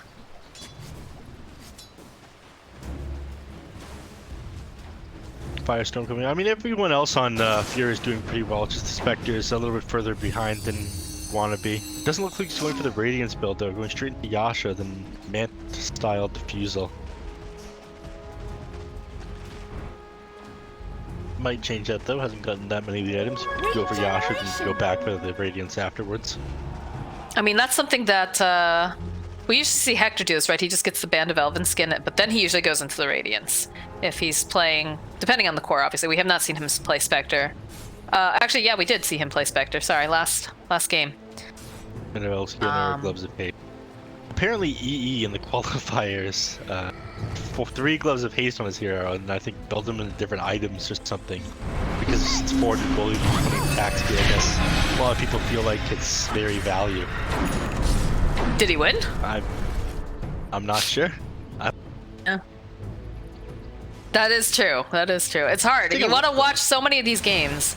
I was trying to watch some of EU in the morning during a couple of the days, but It's pretty difficult to catch all these matches. There's just so much Dota going on. You know, I want to see what OGs do on OG Seed. I want to see, you know. Oh, RDO. He does have team nearby. Dreamcoil's gonna get used. Duster standing nearby. You can see the TP's coming out. They're trying to keep Spectre alive. Is they gonna be able to get the dual damage? It's looking like they'll be able to get a winner out of this. King RD, I told you, watch this guy. He was gonna be going in there. Bo's gonna connect though. They'll find a kill. 444 now gonna be forced to use his own ultimate on himself as he's gonna try to TP out. Already the Pango has left, but not gonna be able to get out of this one. 444, unfortunately for you, he will pop at the bubble. They do manage to take down the Spectre there, but unfortunately they pay the price. And again, FURIA comes out on top there. About 1,000 EXP advantage for them. Don't be mad. Nice use of that enchant here in the mid lane. Duster purging off the double damage rune on the Dusa. Reset here. Right now, though, it feels like Medusa definitely feeling a lot better. Recovering, does have the Yashas, going for the Manta. It's just kind of sticking to her triangle, as to be expected. And I don't feel like they have like the greatest heroes to kind of go and interrupt her, especially when you've got these two towers up on the side, so you can have people TP in very quickly. Anyone's going to be able to hop in there and defend her while she's got the 70% damage reduction. Once she gets a Manta style, it'll help quite a bit as well, being able to dispel a lot of these things. Because nothing more than the... Yeah, Dusa just wants to stand and fight. She's not a very fast snail lady. So... my favorite is when you get to like a point later on in the game where everybody has force staffs and they're literally just force staffing the Dusa around in circles. Yes. So I just want to hit things, you move me. Good now? Murdoch. Oh, he gets bumped up though onto the higher ground. Dreamcoil's gonna follow up though. This is looking like a very dead Murdoch despite Hiko's best attempt here. Bo's gonna come in. They'll find the kill though. Another dual damage coming out for King RD. This guy, he loves being active. He loves finding these duels and making chaos on the map. It's why Mars is working so well for him, and clearly this is still doing what he wants to do with this hero too. Now, Lost for Stone. I'm not sure it would have mattered, but in a lot of these fights, I see the Bo coming out pretty late from the Kunkka. You want to see them earlier just for the rump buff too? Yeah, I'm a strong rump buff believer. I don't know about you. I think it's like one of the most sleeper broken things in the game. Well, look at Sexy Fat. He like comes forward and immediately turns around because HFN, the amount of damage he can dish out so quickly with that buff on him from the Legion Commander is frankly terrifying. And he's not even at his full force yet. Only got one item so far. Vampire Fangs. Ooh, that's a nice item.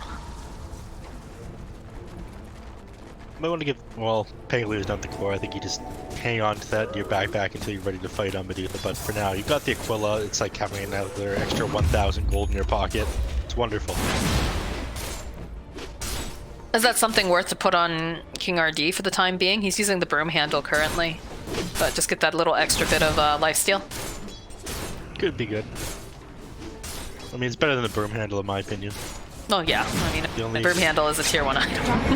It's a great... Oh, RDO, the Rolling Thunder. Oh, he's trying though. He's got his dancing shoes on. This guy's got happy feet. Yeah, he does. I was thinking that maybe King RD would go in for the duel like right away, but I guess you don't really have enough damage to take him down, so maybe trying to get a couple hits off first. He just finally got his Radiance online. It's probably the main reason why Spectre opted not to go it. Silly me. Oh, that's true. That's true. This is a really good Kunkka. He just sustains himself so well in a team fight. The way that he changes to Hydra and shot, like, stop myself short here though. Yeah, we do have a little bit of a dead 444 over here in the top lane. That's more bonus damage under Underlord's belt. Got an 11 on him versus the 30 on the Legion Commander. He's getting there, slow and steady, right? It really picks up after he gets that talent, though. It's just it really does. Kill. We'll see who has more damage at the end of the game. Who's the better Legion Commander? Well, if it's the Underlord, do we say who is the better Underlord at that point? Yeah, true. I mean, Underlord is just a better version of Legion Commander, so it should be named after him.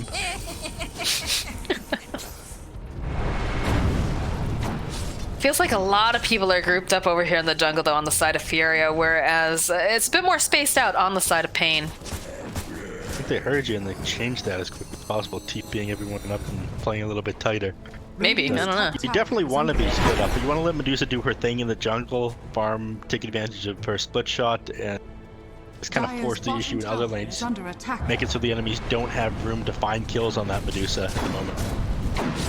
Let her get a couple of items and then start to take the fight to the enemy team, and as you said, force staff her around the fight. Yep. Pinball Wizard. Duster leading the charge. I know that they're putting pressure on this bottom tower. They're hoping they can catch them unawares. Well, if you get the fight without Medusa. Oh, they know now. They see that ward. King RD.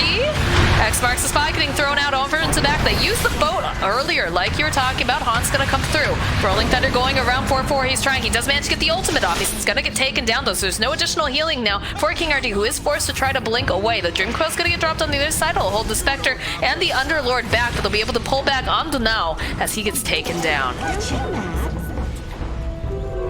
Real nice fight to take. Again, I think they realized that Medusa was just farming the jungle there, and that's, of course, the fight. She's dishing out a lot of damage already, and she carries the majority of their net worth. You know that you have a major advantage if she's elsewhere on the map. Awesome smoke ink by FURIA. Definitely value, and that is pushing again Medusa back over to the triangle. She's going to have to go up to the top it, and they do have a nice ward here that'll be able to notice that she's moving into that particular area. Kunkka's caught out Murdoch? here, they don't have the Dream Coil. He could use a little help. I do hear a lift, though, over here coming out from Hiko. He's going to use the Yules, drop down that Pit of Malice, try to back him off. Medusa canceled her own TP. Okay, that was intentional. I think it was intentional anyways, but that TP was like 8 or 9 was that intentional? seconds. It looked intentional. Voice lines. Voice lines. Dota 2. Dota 2. But yeah, there was like an 8 or 9 second TP there. It certainly, you can feel the difference between the shrine and these new outposts. The TP just took forever. It takes forever. Yeah, it's frankly quite maddening. You're like, I'll be there as soon as I can. It's just taking a little while. In the team fight. My car won't start. Somebody black holes. The black hole's already ended like 3 seconds ago by the time you get there. Just, I told you I was coming. I couldn't be there fast enough. Do we have a smoke on anybody here? Yeah, we do have a smoke on Duster. I wouldn't be surprised to see them try to fight. And there's a smoke over on the side of Pain Gaming right now, too. You can see the sentry on sentry action. They realize, all right, they're in our jungle. We want to go in there right now. Let's back off. Well, what do you do when the enemy team has control of your jungle? You head to theirs. Well, you should go to the other jungle, but they're not doing that. Yeah, for blood. Top tower is under attack. I'm not sure you do want to. All right, you started to spread out now on Pain. Puck's all the way down here now. Probably take a fight. If you're able to catch out this Pangolier, go for it. Knowing King RD, he wants more duel damage. This guy's hungry. Does need to be careful though, because there is quite a few heroes on the side of FURIA hanging over there in the dire jungle, so. Fortunately, Pain doesn't have a whole lot of vision where the enemies are, so. Yeah, they've been buying a lot of sentry wards to try to combat that vision. This Dusa. Manta style finished. Ooh, we're gonna see a Rapier Dusa. Man, HF Ven, he's got a taste for rapiers today. I like it. I'm not sure about the Rapier right away on the Medusa. I mean, on Wraith. No, not right away. I'd consider this right away. Okay, he got a Scotty. Oh, you just didn't see that it was coming out in the courier yet? Okay, yeah. No. Yeah, the Scotty, I think it bulks him up quite a bit, which is good. Got, like, what, 4, 5, 6,000 EHP now? Something like that. Yeah, definitely tanks you up. Mandy's looking at getting that Aghanim Scepter for his next item.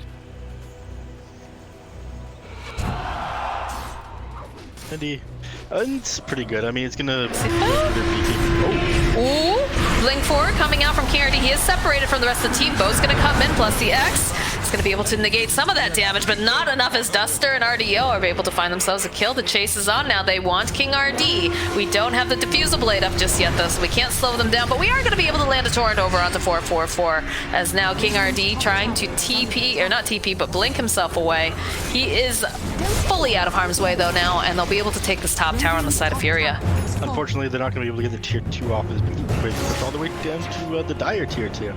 So, the end of their fun up there on top. I think that tier 1 is pretty nice, though. It starts to open up that triangle. So they might be able to catch. Makes Medusa feel a little less safe, which I think is very important. Yeah, exactly.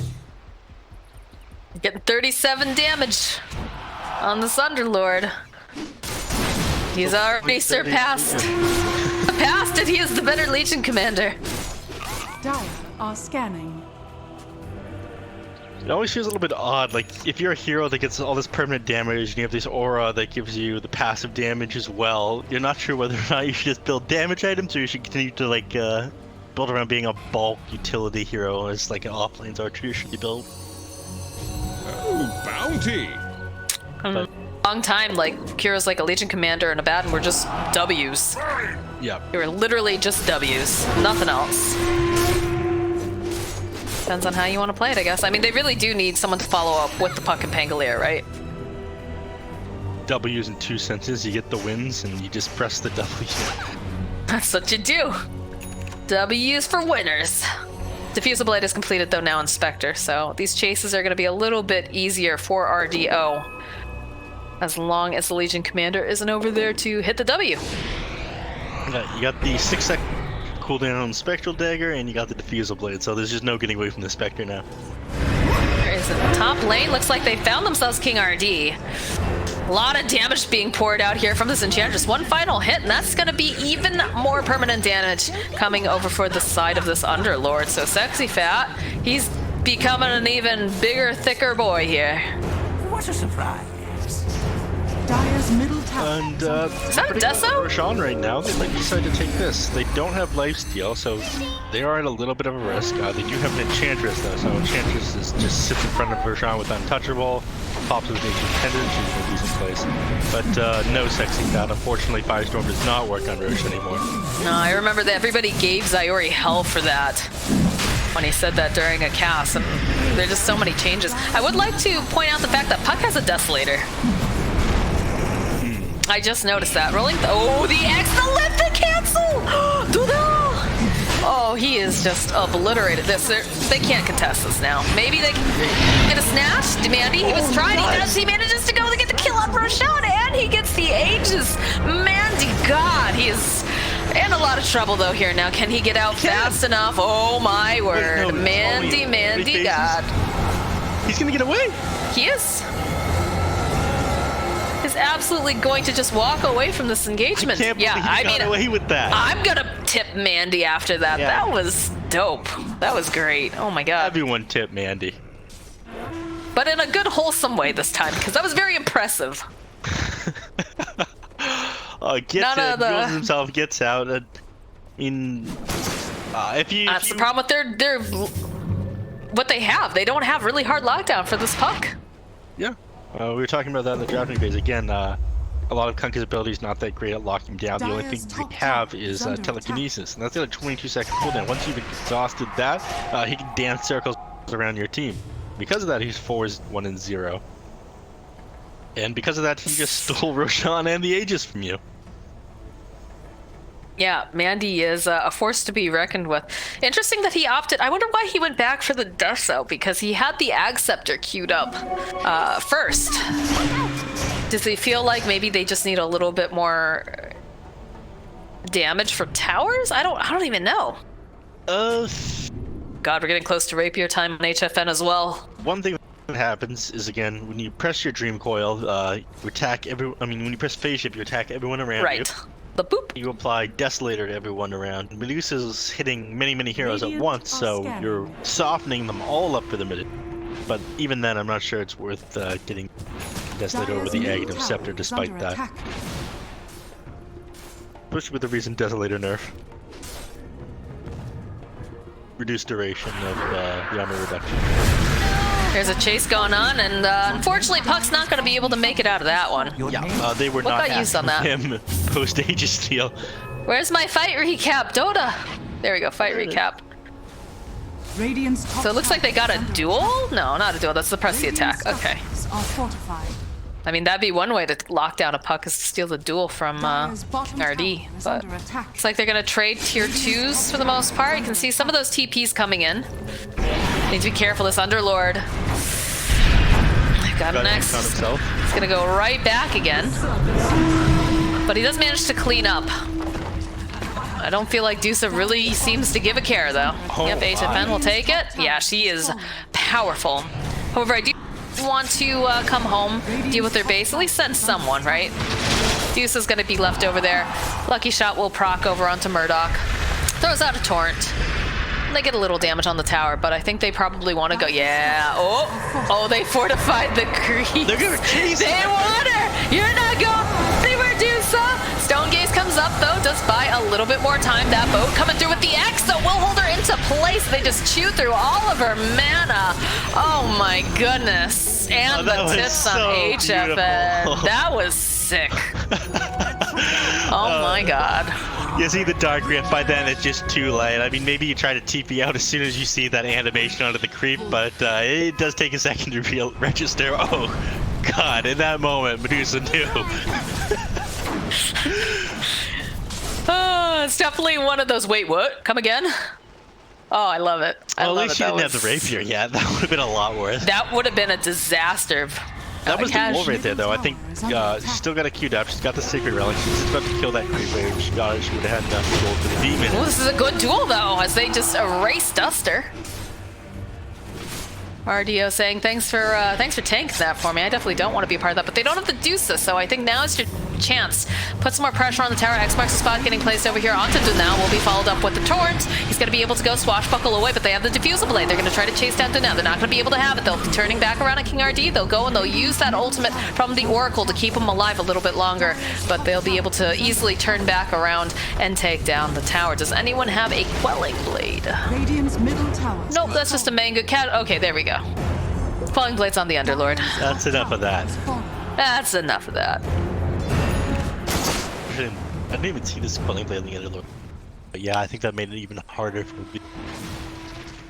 Medusa wasn't going to get any denies off when you have bonus higher base damage, trophy aura damage, and you're reducing the damage of the Medusa. And you got a Quelling Blade as a hero. She wasn't having a good time. Now, however, she's in the top of the net worth. She is. We have a Basher coming out for RDO now as well. Divine Rapier coming out for Medusa. Moxie is not pleased. Also an Orb of Destruction. This is a hard-hitting Dusa. Yep. Let's see, are they going to go for... I would like to see them maybe Smoke show off this brand new shiny rapier she's got, but... Yep. Oh, and an Illusion Rune? Deny it, deny it, deny it! You don't want her to have that, are you out of your mind? You don't get the bonus damage from Divine Rapiers or items that on illusions? Damage to illusions. Okay. Anything that provides raw damage, like the raw damage Daedalus, Monkey King Bar, like the plus B8, doesn't improve your... Okay. So she still hits flippin' hard, though. Yeah, she does. It hurts, and it's very hard to get away from her. You get slowed by 30-40% because the Orb of Destruction in the Scotty. You get run down, and you don't have fun. No, you don't. Most people would not call getting run down in general being fun, so... Sexy Fat showing himself over here. Look how tight everybody's playing now. Obviously, you want to protect the Dusa. You don't want her getting picked off. Losing that rapier would be absolutely disastrous. On the side of Furia, they know she's got a rapier. Under attack. And I feel like they're going to try to dodge as much as possible. Probably keep those supports really forward as well to try to block any sort of smoke play happening. They need to protect RDO, who's busy farming up over here. He's working on that Abyssal.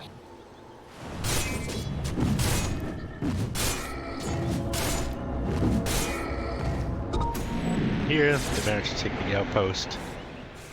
Still not that long until nighttime, but they don't want them teleporting to that if they're trying to take over their jungle.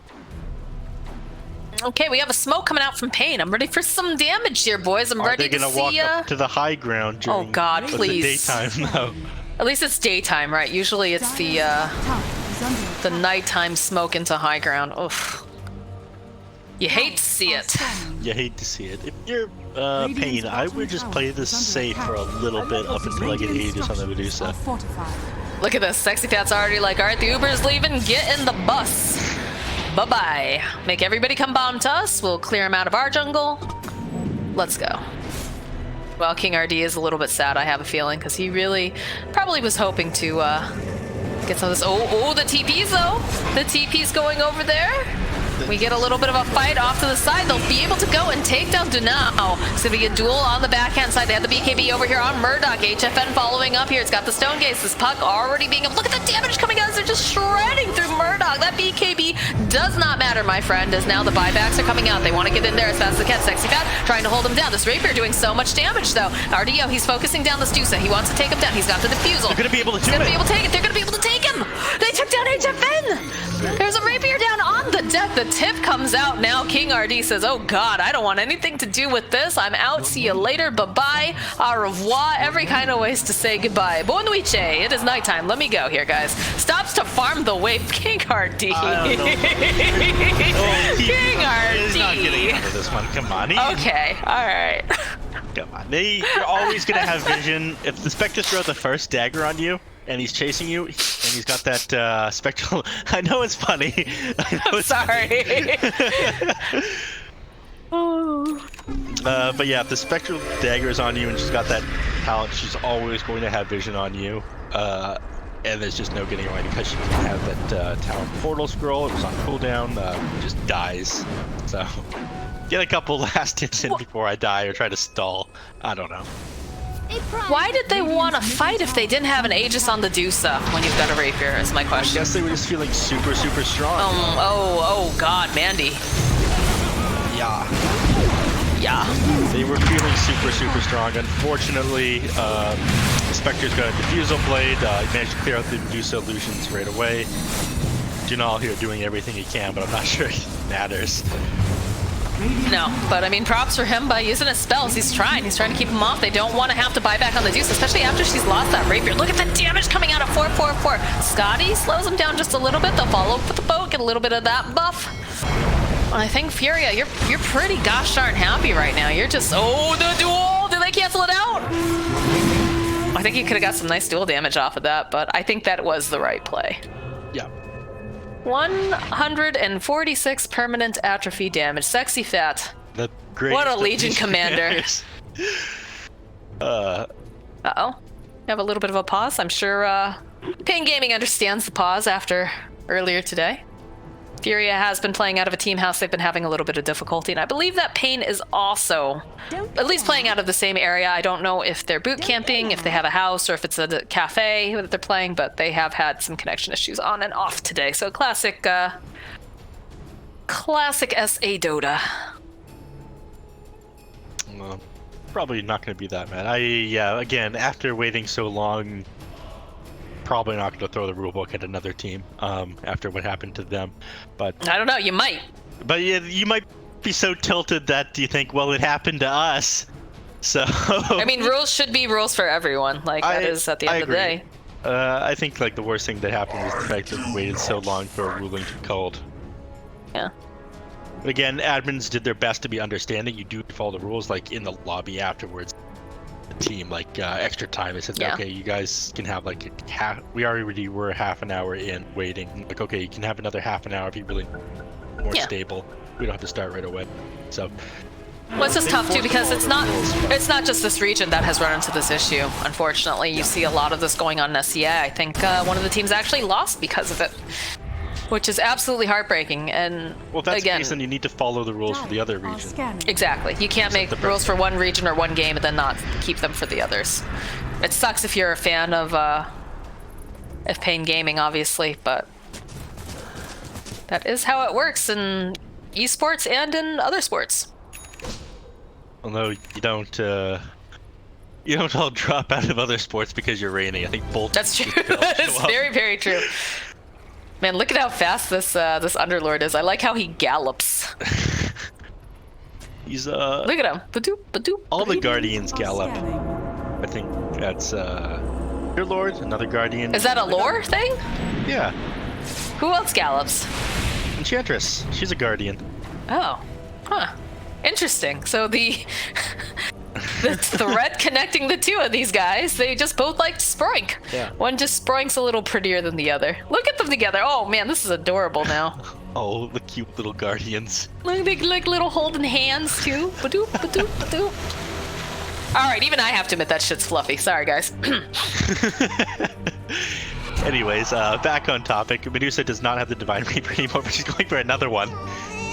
I mean, at this point, you're all in, right? You're all in. You've lost 6k, but you know. Gotta fight a rapier with a rapier. Do it again.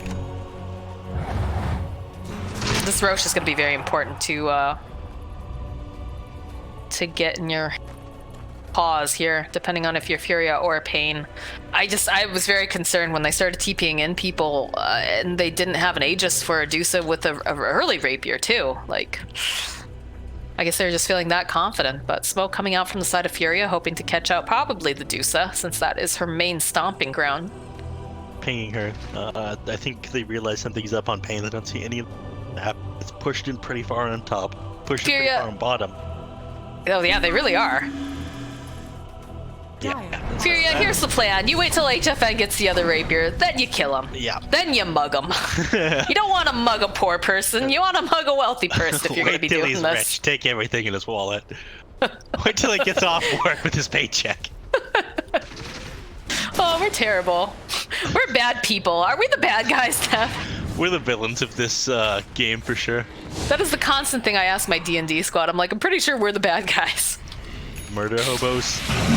Yeah, pretty much. All right, into the pit they go. Sexy Fat with a bonus 146 permanent atrophy damage. Why aren't they letting Duster tank this? I guess they're both real chonky though, right? They're pretty strong. Got they sell Cuirass on the Kunkka. You gotta make sure that pesky little puck doesn't steal your Aegis again though, right? In fact, they're all smoked up. They're making their way over now. They know that they're in that pit. Got a couple big boys right there.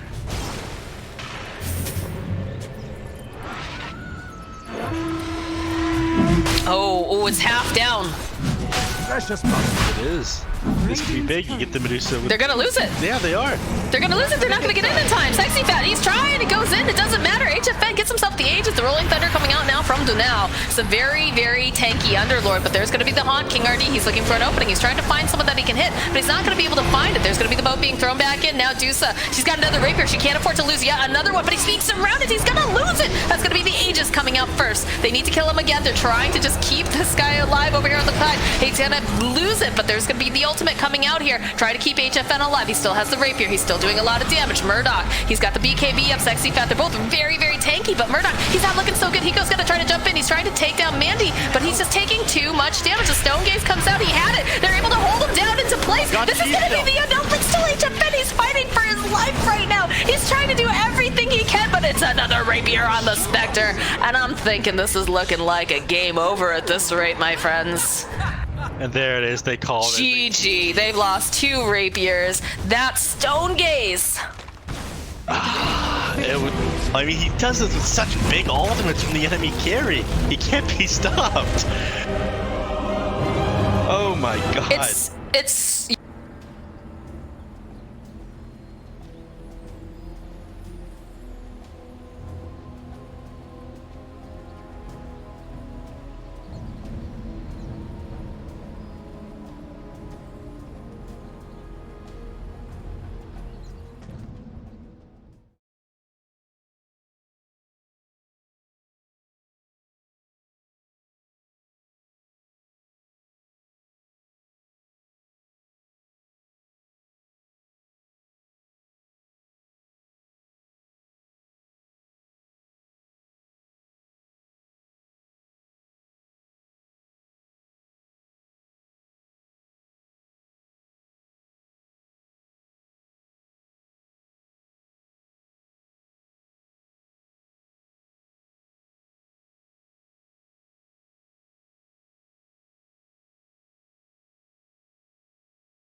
on, but he needs to invest in somebody so he can live.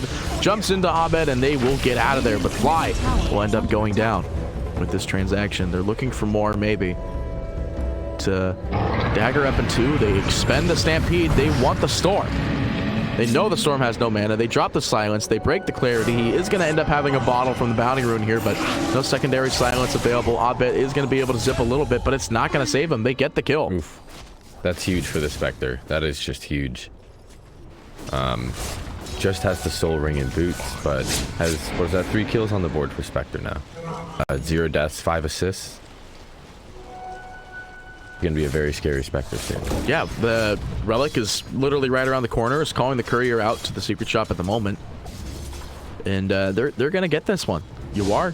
He's having a great game, and this just helped it so much. And I think the other big thing is that the fact that Death Prophet won mid. Like, it's not exactly the predicted win. Like, you would think a godlike Storm player like Abed would actually be able to basically beat almost anybody in the mid, but didn't really show out too well in this game, and yeah, it's paying off. Chaos really targeted him. He has been ganked or killed repeatedly. 2 deaths. He's just trying to keep up. He's right in the middle of the net worth there. But when you have RTZ and Storm, RTZ running around on the Lifestealer, yeah, he's trying to catch up. And unfortunately, I don't think this Heaven's Halberd's going to make that much of a difference. By the time this Halberd is up on RTZ, Spectre is going to have Radiance, and right, it's just it. Like, Radiance is the big power spike, and this power spike's coming way quicker, like you were saying, because Yawar's just been farming. The space has been made. Death Prophet just having a game. Everyone's just having a game. But yeah, with all those ganks earlier in the mid against the Storm, I mean, it's what I talked about during the draft, right? Biver is perfect. He rotates, he ganks all the time. And I've seen him play Earth Spirit almost 100 times, and he's just absolutely insane. And I think that this is like an excellent addition to Chaos. Of course, MSS had to rotate off and be an offlaner, but like still, it's good. Yeah. Looking for crit. They do manage to find the Soul Siphon here, so that way they always know where he is, except for the fact I guess they don't. They do ping him. They need the roll. Now, they find a Yules. Gwyn has a Yules, so they get the kill. Crit does go down. Easy pickings. Easy pickings, yeah. See, Storm's getting ever closer to that Kaya. Oh yeah, how's that Kaya going anyway? Oh man, 400 gold to the Kaya. He's trying to actually end up putting in a little bit of a null talisman in there, because it's hard for him to get that little extra bit of gold. Essence Ring is not going to be the thing that helps him get that little extra bit. Yeah, also if he gets gone on again and he doesn't have enough for that Kaya recipe, he can probably get the null. Oh, which he just got. Okay. I mean, he's just taking what things he can actually get, because not right now. Yep. You can't really get much. So man, still slots the Essence Ring. I mean, it gives him 6 intel and 2.5 mana regen. So now that they see the Storm bottom, oh, Vambrace, that is incredibly good for the Spectre. Oh, that's so much. Wow, Chaos. Actually, the neutral items are flowing in. They're super good in this one. Broomhander. There's actually a Nether Shawl on the Centaur. And he still has 9 total armor.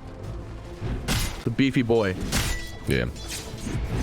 Wyvern has that Keen Optic. That's real. Yeah, that's really good. They have a lot of good jungle items right now. Yeah, it's just the only thing they always have to fear is the fear of Artur. But Heaven's Halberd's coming in, but what's our Radiance timing? It's literally here. Top tower is under attack. Yep, it's here. He's got the recipe. He's calling it out now. So 1-to-1, the big items are coming in, but I don't think the Heaven's Halberd will be enough. And you called it. Same time. Radiance, Halberd on the Silence following up. In the meantime, they want to go there afterwards. I think they're going to give this to Yawar here, because Quinn popped both of them already. So their form of sustain is kind of out of the window at the moment. Crit. He's being caught out here, though. SVG, there comes the roll. The Centaur Stomp as well, just in range. They got him. is under attack. Yeah, you got him. Got him. Anyway, that's a BKB coming out for Doom. That's huge. That might be, I don't know. That's kind of guaranteed to get his Doom off with that. Might be able to get that wombo combo they need. Well, that's the other big problem is if they can actually end up getting the wombo, because so far it's just been Crit just dying almost left, right, and center right now. But he's working on an Aether Lens. In fact, he actually has it if he breaks his boots. Yeah, and with EG's draft, they have multiple aspects to it. I mean, they have the team fight and they have pickoff potential. I'm just curious to see which one they're going to end up leaning on. Because I don't think we've seen any Storm and Fest bombs yet.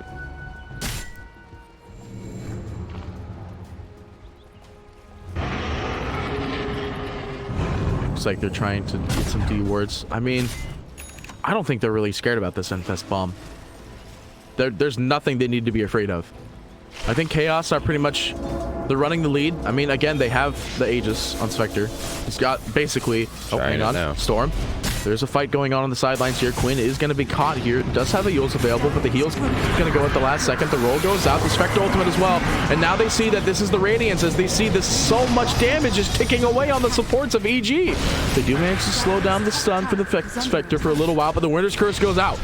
This Doom is dead.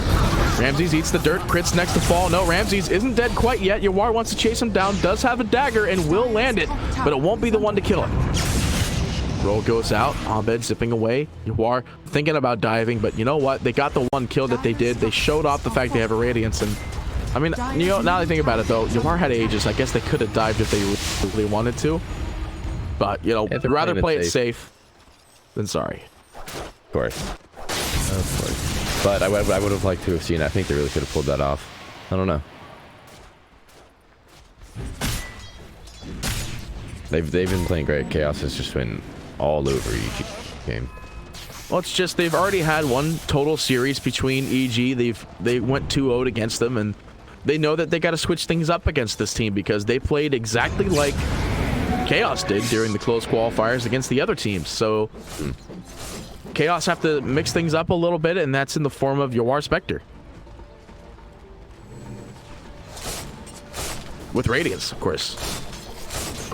Here's the big thing, though, is that, like, in the next game, when the next game comes around, like, what are you going to ban? You're not going to ban a Spectre. That's, like, very, very bad ban, but, like, you can see that it's doing so much work in this game. Arteezy's still leading in the net worth overall, but, like, it just doesn't show. No, it really doesn't. Like, we saw they tried that, they just tried the Infest bomb. But Arteezy just couldn't bring down Quinn on the DP. So, I mean, then they had a lot of backup, sure, but it just didn't work out. And I'm sure that their morale was a little dashed from that. You know, here's the thing I want to think about, though, because Chaos had to beat a lot of teams to get to where they even are in the first place, staying up in the upper brackets. They've already had to fighting PandaS. They haven't fought Business Associates yet, but if they get lower bracketed, I want to think that even Chaos could still beat Business Associates. Dire's top tower is under attack. But you know what? Based off how they've been playing, yeah. It's just because Business Associates, they played with like immense kind of greed at the same time, but like I think Chaos would be able to punish that if they were to end up in the lower bracket. But with this game, it doesn't really seem like it because Chaos just show that they can adapt to whatever is happening around them. Oh my god, I keep on forgetting that there's a Storm Spirit in this game.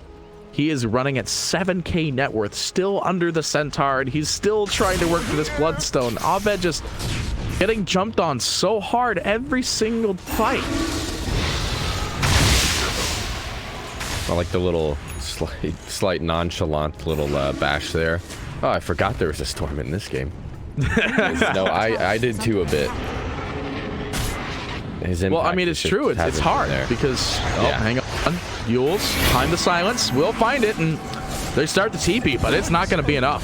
Yawar actually still had remnants he could jump to if he wanted to, but Not gonna do it, though. He had a easy time killing off that hero, and that Manta right around the corner now as well.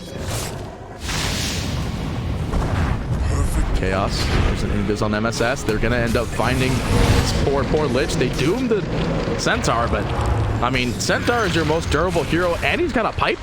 Like, MSS throws out the BM tip. He's like, this isn't gonna do anything, but this might though. Winter's Curse does go through, but Doom is beyond slow at the moment. He'll be Doom.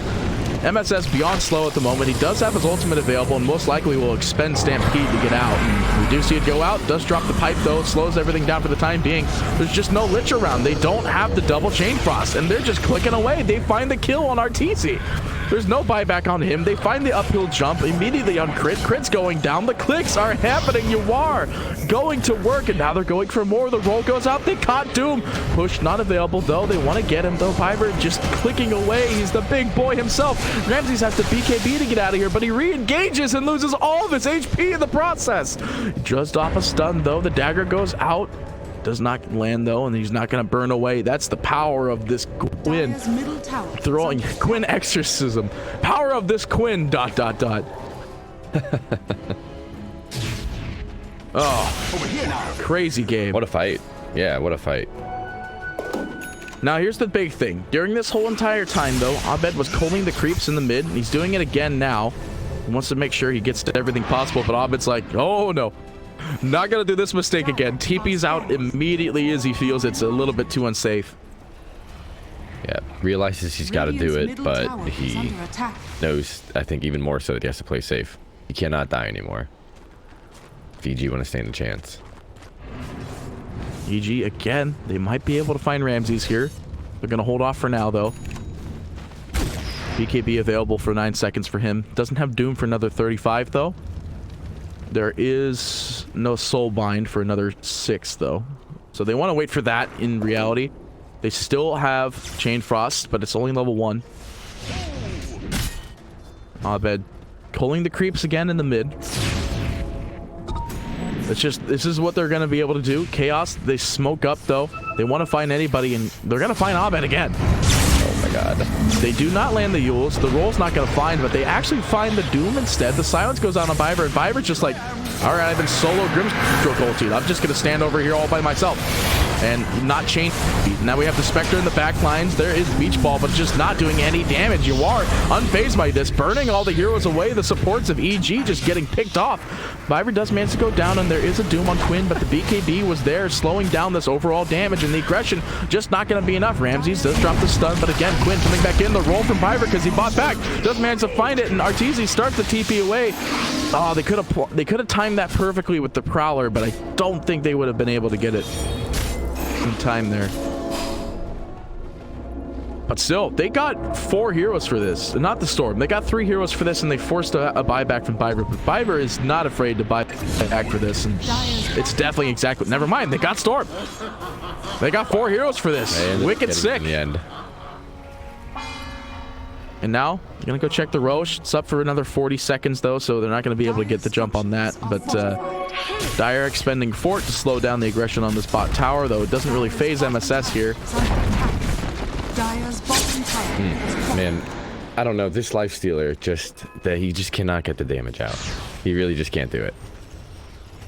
Well, it's Heaven's Halberd. He's got Mjolnir, though, so there's a little bit more damage coming out from that, but it's just, yeah, you're right. There's just not too much damage coming out from this RTZ at all. Hard, though, because you're fighting a Spectre who's got Radiance and Manta. Like, these 2 items alone just beat the heck out of RTZ. Middle tower has fallen.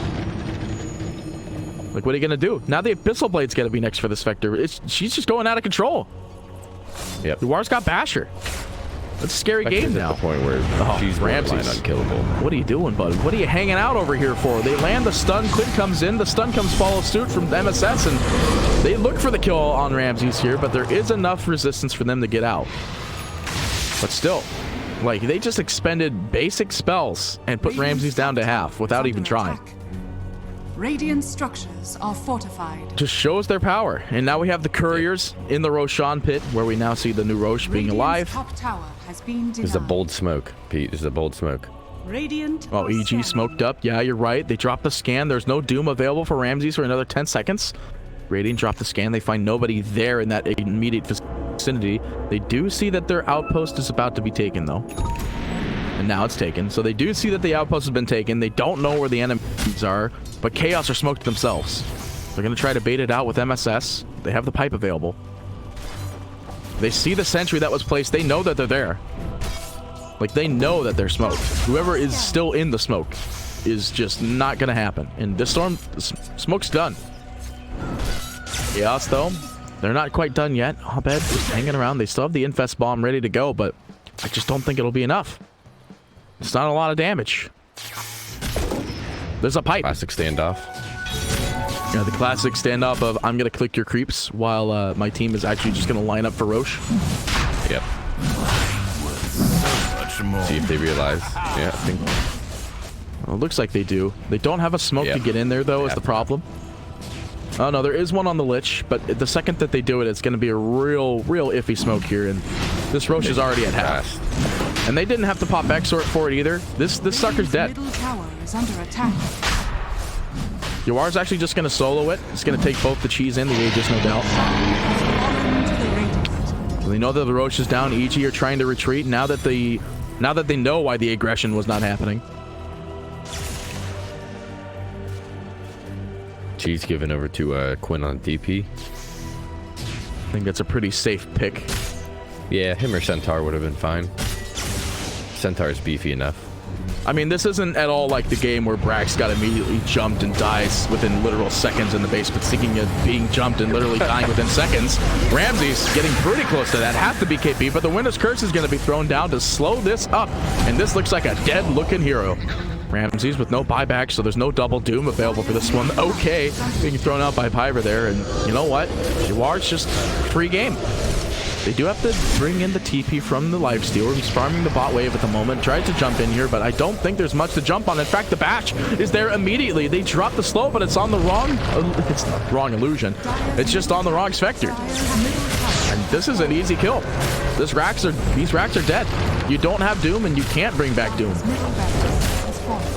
Is Chaos going to get back? You think they're going to stick around and just go for it? I think that they have to stick for a little bit here. The back door went off for 1 second, though. Yoar is going to be bashed up, because there is a bash on Arteezy now.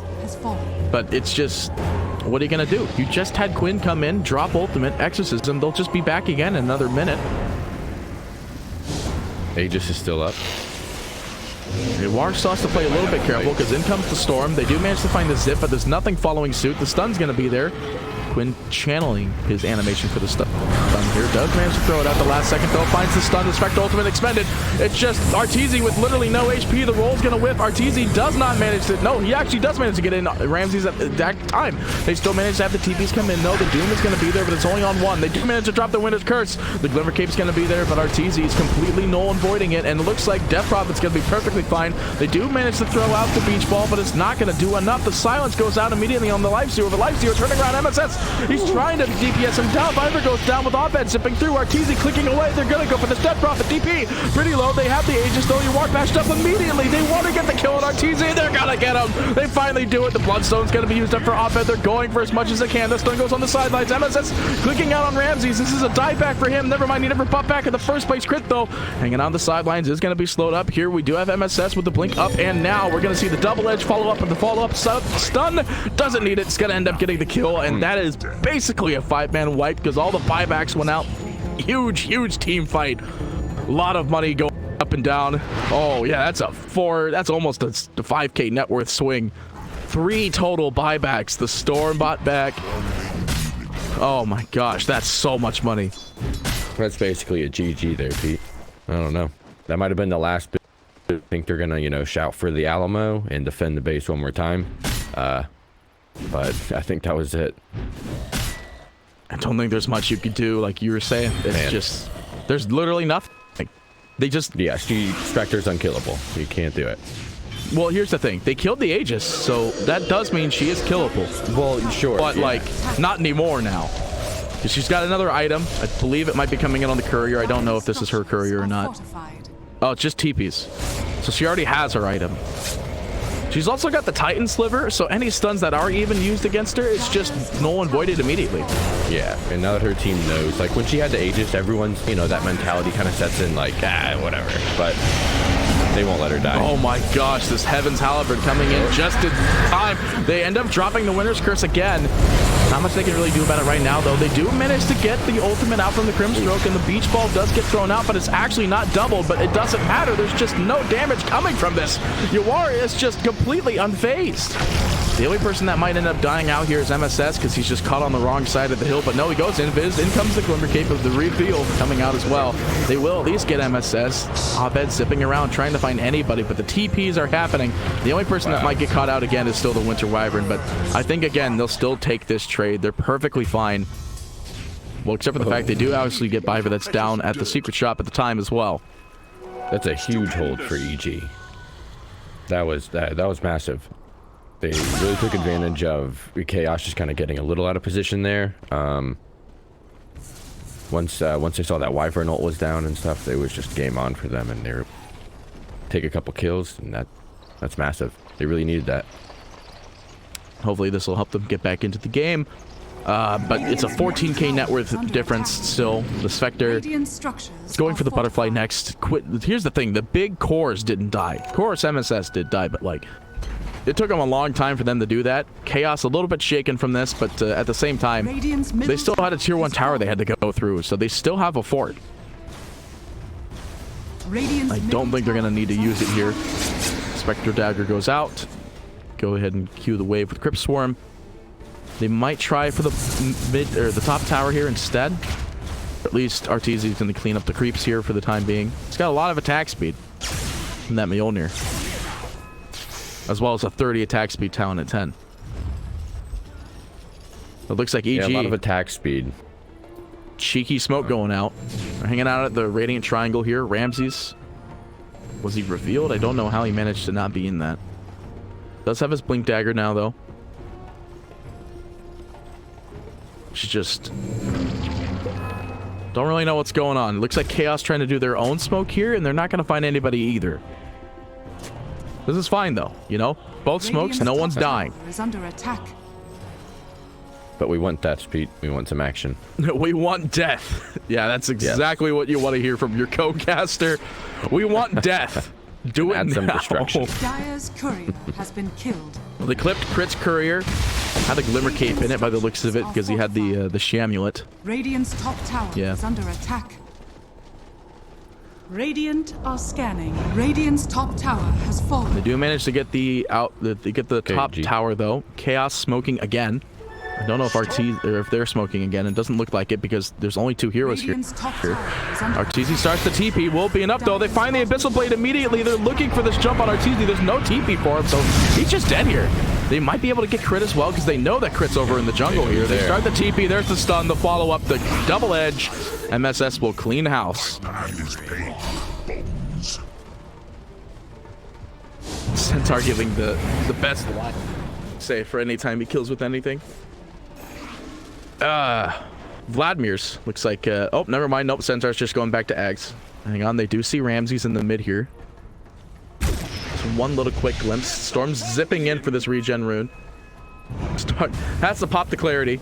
Regeneration. Roll goes out. It's not going to end up getting this one either, though. It's very cheeky attempts from Biver here. Storm Spirit with a regen rune. He's just going to be zipping up and down, left and right here. Just managed to find a Paladin sword. It's pretty good. Put that on the live viewer. Yeah. Yeah, it's immediately there. Swaps out the Vampire Fangs.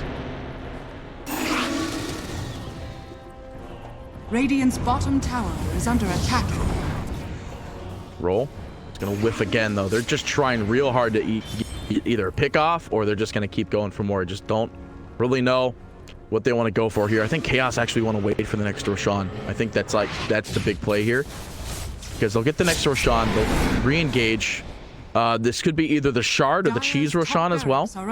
Yep. I think you probably want to have the Shard on Winter because then you'd have 2 Winter's Curses, or you could have it on Centaur for 2 Stampedes.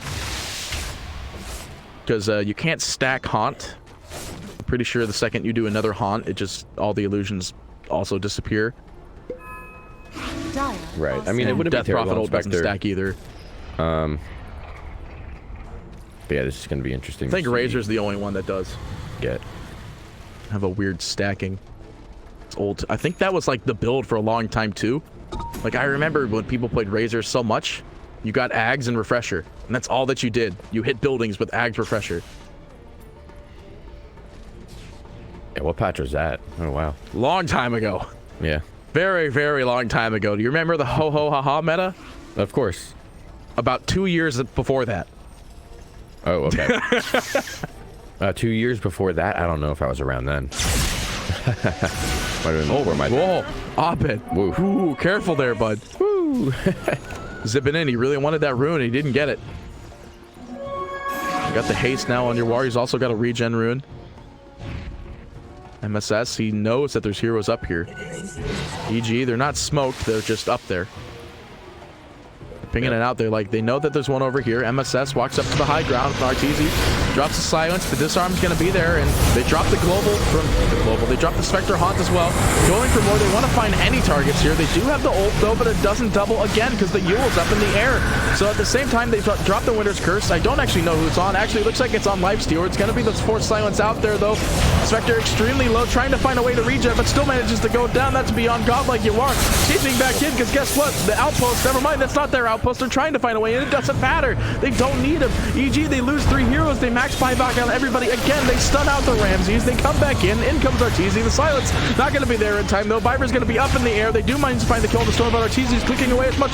The Abyssal Blade comes in, though. They're finding the immediate pass. There's so much damage on Arteezy. The wrong, though, is coming out, though. MSS getting very low. Is going to have to disengage. They get the kill on Arteezy.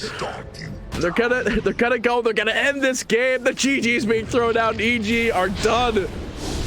After that engagement, after that crazy team fight. Chaos Beastcoast. Victory.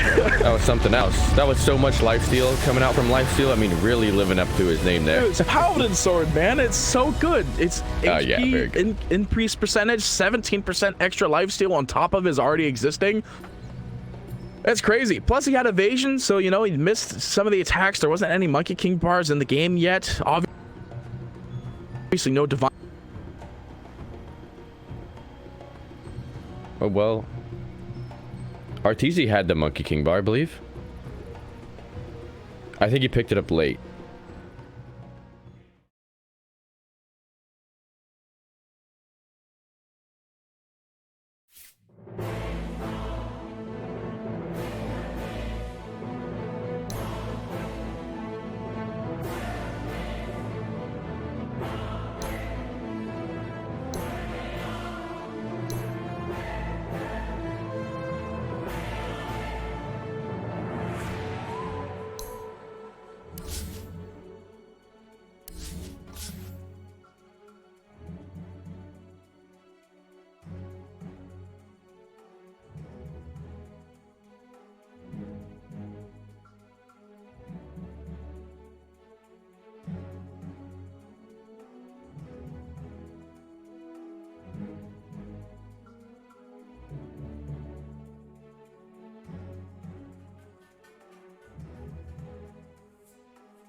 Radiant's middle tower is under attack.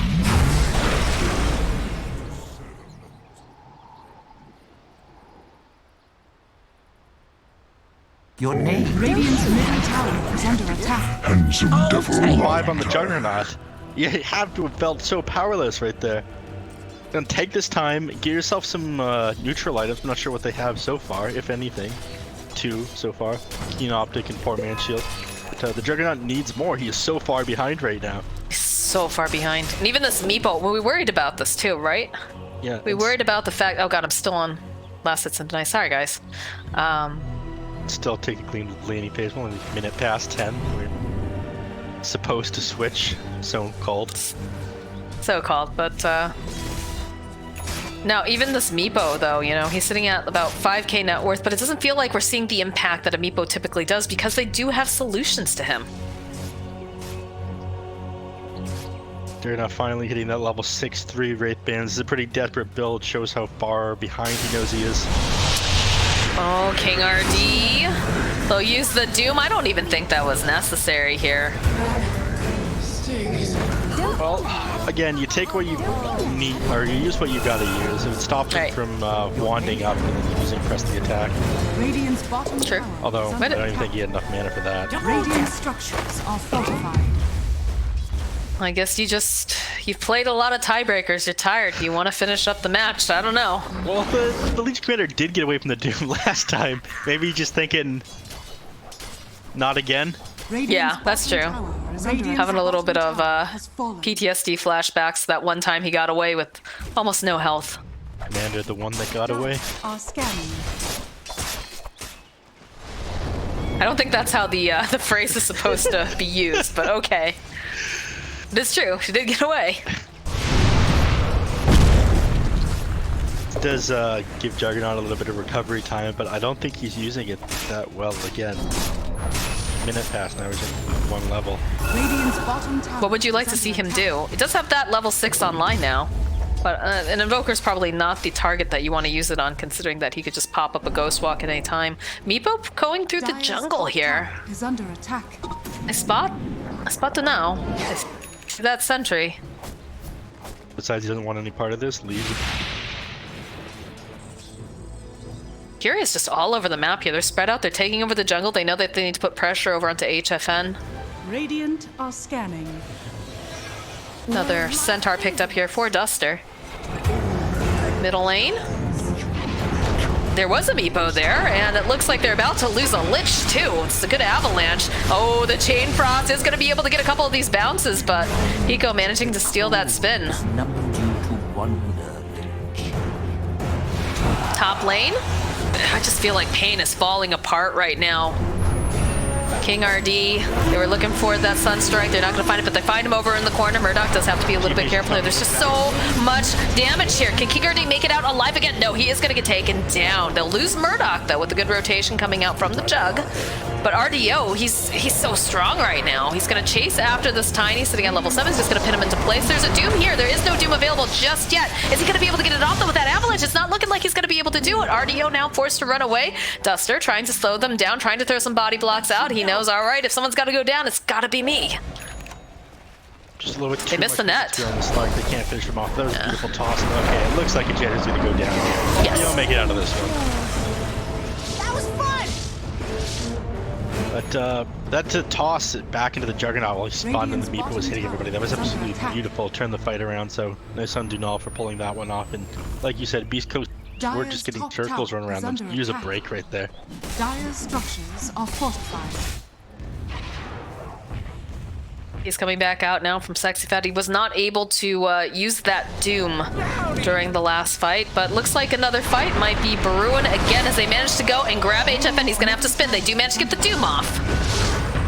They go and do they chase the toss? Going to try to save him a little bit longer. They've got the Frost Shield down to now. He's in the back line. He's going to get jumped down by RDO. He's leashed up. That should be an easy kill for them. 444 also trying to run away. That ice wall making him crawl. He's trying. He gets the Sinister Gaze off, but there's just too much damage, and those bounces are not in his favor. Buyback comes out again from Dunau. He's mad. He wants to punish this. Sexy Fat is going to get dueled, and it looks like they should be able to get that duel damage, even though they try really hard to keep him alive, heal him up. And the rest of FURIA realizing, okay, we've been diving a little bit. I guess we should probably move back. We have a duel? We have a duel over here on the Rubik, but they are going to end up losing Duster. Nice toss into the air. Mandy gonna be able to find the kill. We're a little bit far there on FURIA, I'd say, diving between that tower, but the only reason I think they won that team fight was because the buyback of Tiny. Unfortunately, FURIA just pushing their lead more and more, stopping this Juggernaut from finding any farm. He did get a kill on Invoker that helped him out a lot. He's got his Mask of Madness under his belt, a little bit more EXP though, but he's still way behind where he wants to be as far as last hits go. In fact, everyone's a little bit further behind on last hits than where they want, just because the amount of fighting there is in this game. Speaking of fights, got another one brewing here as they're going to try to take out Dunel. They know that he bought back. Granted, it's early enough in the game where he's going to be respawned very quickly, but this is going to open up Roche for them here. Or maybe, you know, maybe they're going to go for this fight over here. And they take down the Doom. Gonna be the Alacrity placed over onto RDO. He's not going to be able to grab any. Oh, he manages to find himself a Meepo. They'll get a duel off. That's some victory points here over to Hiko. As now it looks like King RD, you can see that taunt coming out here, just trying to run away. And it looks like Lich is just praying, please God, don't look over here in the corner. My TP's on cooldown for another 10 seconds. Dire's middle tower is under attack. Fighting. Meepo's last hero you want going down, though. Again, this is somebody you want to snowball out of control for as fast as he possibly can. He does have an E-Blade up already. He's got some gold under his belt, but you want to be head and shoulders above everyone else's net worth when you're playing a Meepo in. Slark is above you right now. Take that. Well, Slark has been snowballing pretty darn hard. 7-0 and 5. You were playing Slark against HFN, and HFN is, of course, hold that thought, top lane. This is not going to be dual damage, but it is going to be a kill on Murdoch.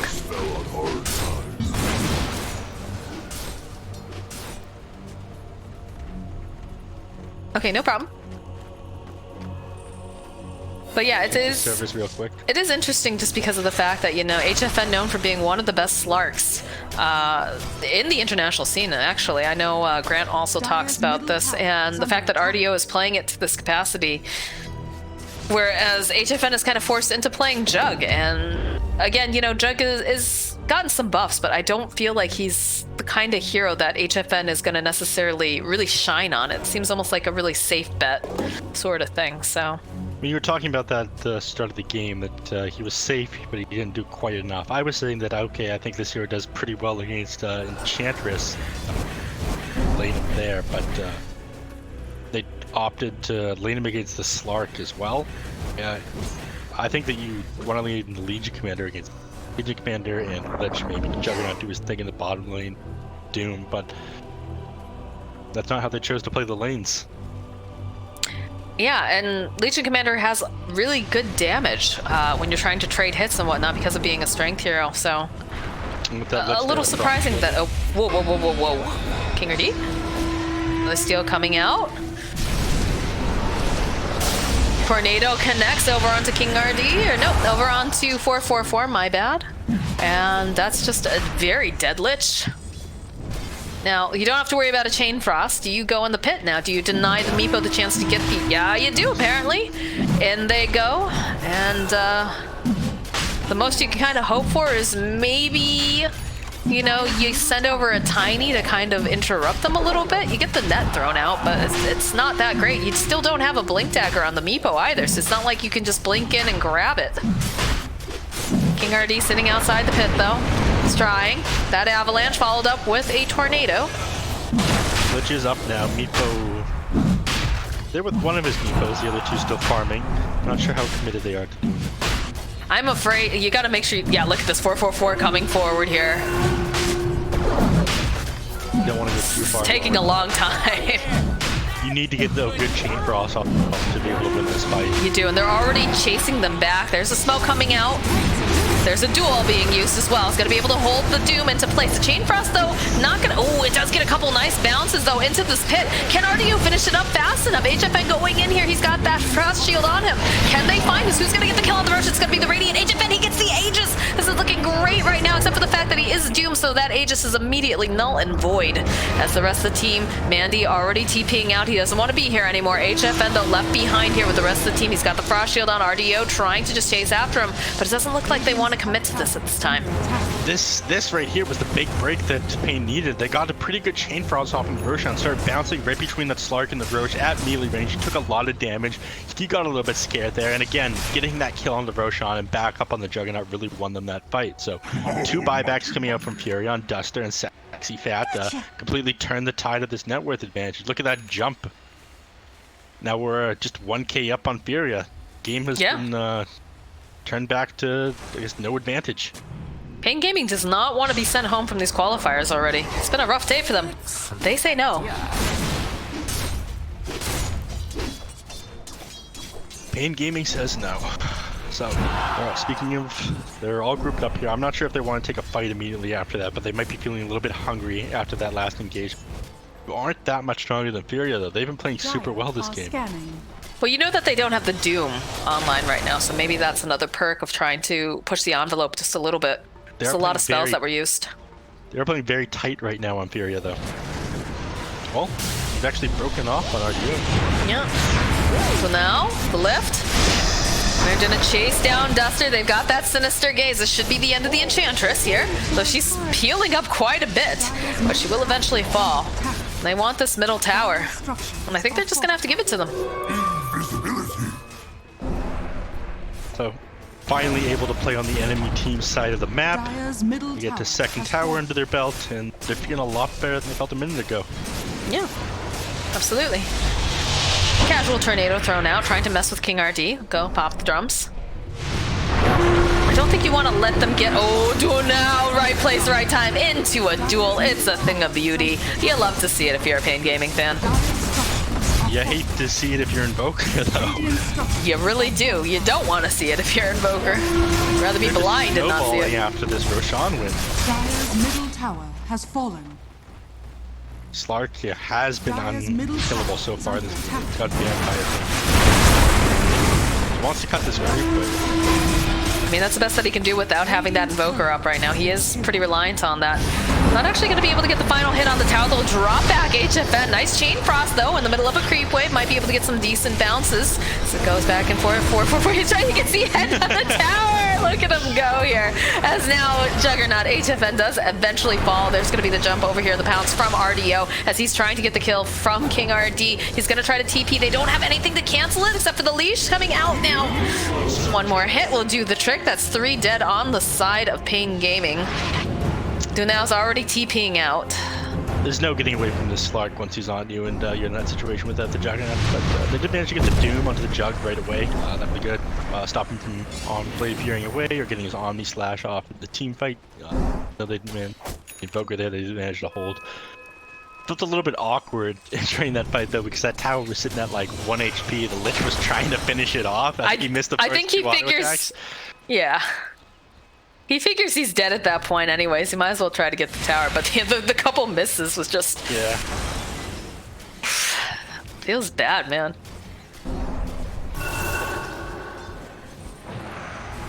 Again, 4-4-4 goes for the denial. You're feeling a lot better now. I mean, you just took down a tier 3 a couple minutes ago. It looked like the game, open up Dota Plus right now, the game was like 80% in favor of FURIA. Now we see a little bit of a favor for Pain. Just need a little momentum to get them going, and they feel like they're feeling a lot more... not satisfied, but more comfortable in this game. Still feel like they need to be careful about this Meepo.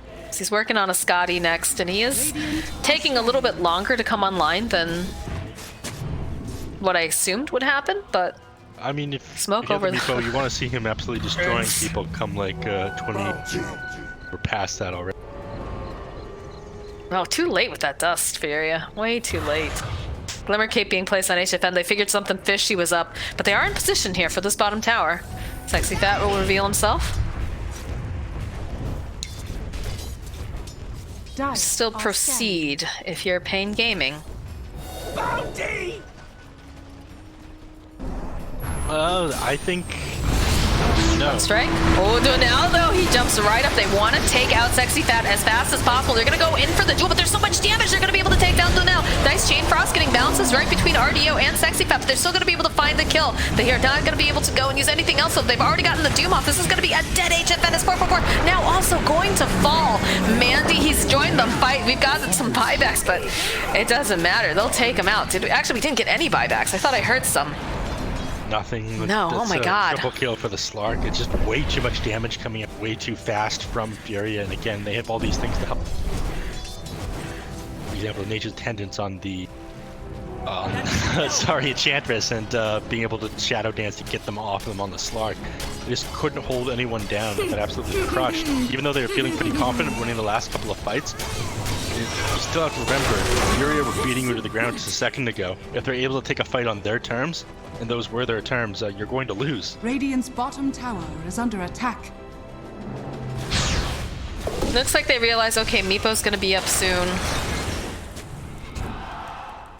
The rest of the team's gonna be up soon. Let's just try. Oh, HFN. HFN reveals himself. Flash. Radiant's bottom tower has fallen. Rest of the team is very close in pursuit, though. Doom on cooldown, but I'm not sure you need to be afraid on FURIA. I don't think so either. I feel like the Slark is very, very strong. Maybe they're just afraid of Meepo jumping on the back lines. Do have to be worried about that Invoker getting jumped on still. That's what cost them their tier 3 tower in the mid. Doom has been like the highest priority, it feels like, in a lot of the starts of these fights too, because they're so concerned that he's going to be jumping and dooming the Jug. Pain playing really tight with each other right now, afraid to get picked off. Both teams are pretty close together at the moment. Feeling kind of nervous after these last couple engagements. Game is really sped up that way. If you're Pain right now, you're worried. You're worried. You are one game away from being eliminated from these major qualifiers, and you've had a bad morning. Technically should not probably be here either. You should not be here. You're in the upper bracket. Yeah. So it makes sense that they would be playing a bit scared, a bit tight. But you have to worry too if that stress is then also going to start leaking into your gameplay. It's looked like it a little bit from time to time. They have shown moments of brilliance.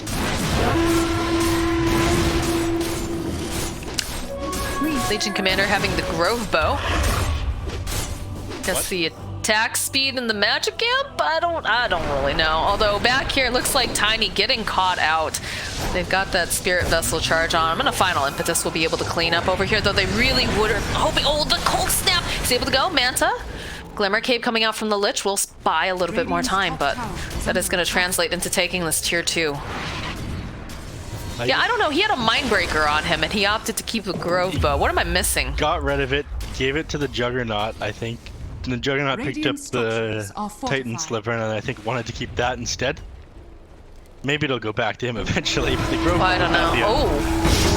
Bottom lane. Oh, he was gonna go for the Doom. Did you see that? And he's not gonna be able to find it. A nice pick off for the side of Pain Gaming. A little bit more dual damage on his belt. I don't think dooming him would have been the play right there either. I think it would have been a waste. Oh, the pounce, the dust, the frost shield, the meteor. It's gonna be a dead HFN and a dead 444. And the Chain Frost was used during that, so they do not have it for the next push coming up. Radiant's middle tower is under attack. Play. Yeah, he managed to steal play of Fury, so it didn't do a whole lot to him. Radiant's middle tower has fallen. Yeah, I think that I was about to say there's no reason they don't push forward on this one. Radiant's Juggernaut down for is under attack. A lot of the damage here. Even was pretty scary, but if you get on top of him with we get the tornado off on him to disengage or open on him with the Slark, then you're in a pretty good place. Slark has Radiant's top tower has fallen. 20 permanent agility that he's stolen so far this game. 12-0 and 10.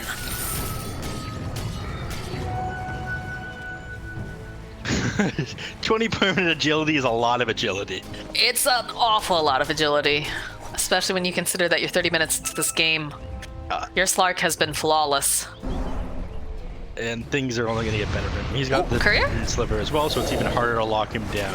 Actually, HFN's courier too. I don't know what he was headed out there for. What does HFN have current? he's got the... I'm looking at Slark. He's got the Titan sliver. He's got Sanjiasha. He's got Canada. Oh, the duel, but the lift up immediately coming out here from Higo to just pull them back. RDO on the back line is going to be able to take down the Lich.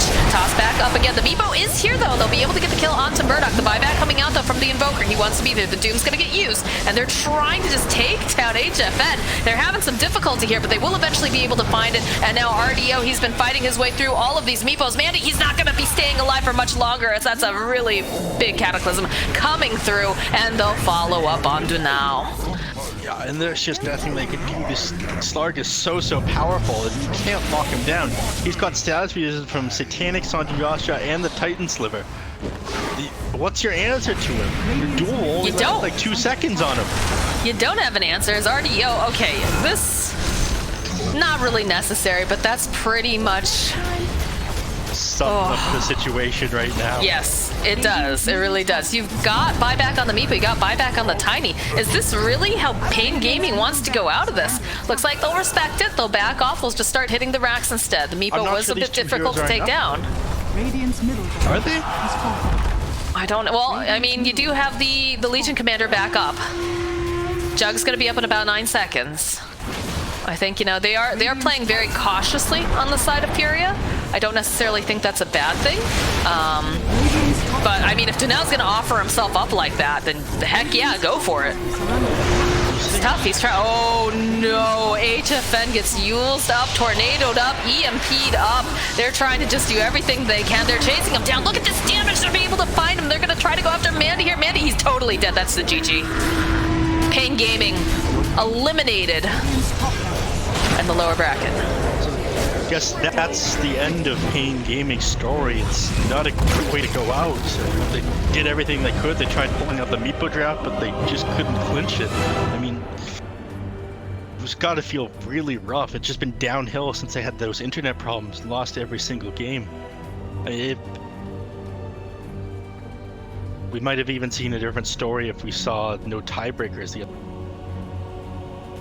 Had some time to relax, have some breaths, and play the lower bracket the next day, right?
Гениальное решение сервера у меня.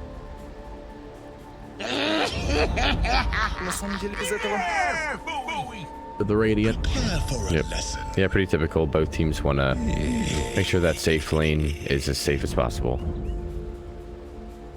Also, it's pretty common, like we saw our teams doing earlier, just to run up and grab that outpost real quick.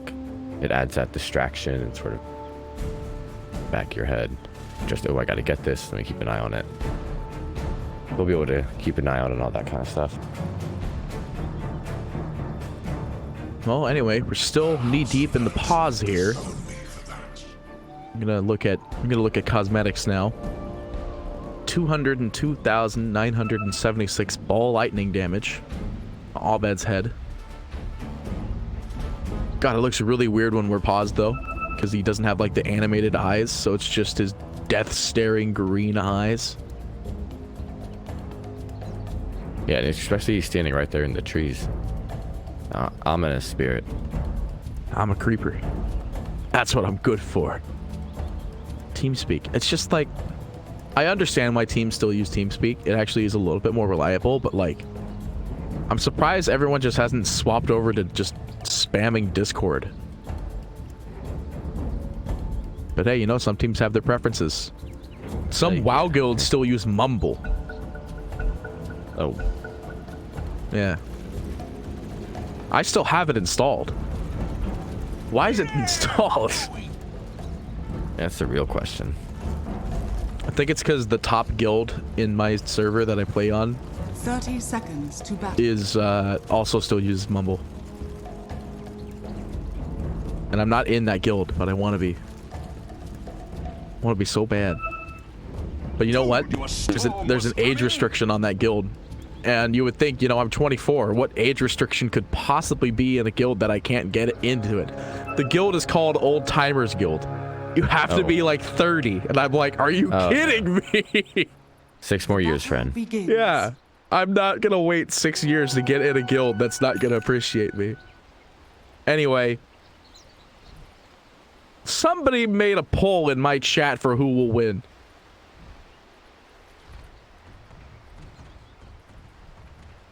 Probably.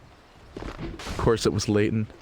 Anyway, that being said, though, looks like our lane's pretty standard up. Yawar's actually going to swap over to the off lane. That's his predicted lane they wanted to go against. They wanted to go against Ramses in this one, and they're going to get it.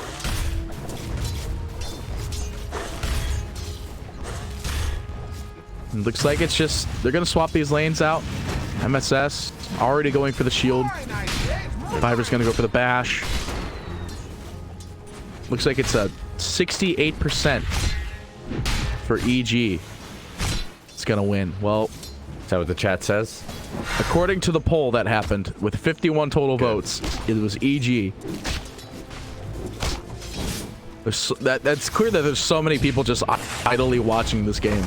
Because it's just, there's like 5k viewers. Back up at top, SVG does actually manage to go down in EG with the first blood. They might be able to get more here. But you know what? Timbersaw, that's really good at this. Just able to adequately contest everything as much as possible. And you know what? Pure damage that comes off of Whirling Death because he's on the tree. It's perfect. Oh, back in mid. Quinn playing it a little hot here. Still actually manages to get hit by that right click.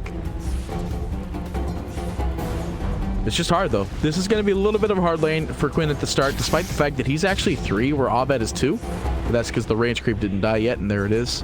In fact, Abed is ahead. That range creep alone.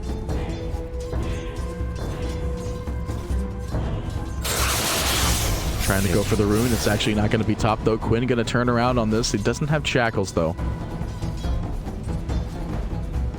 He's actually going to contest for this rune. I'm pretty sure Abed just goes for the deny. Can't get it though. Not quite. Good hustle. Good hustle. 309 move speed versus 288. I mean, you kind of understand.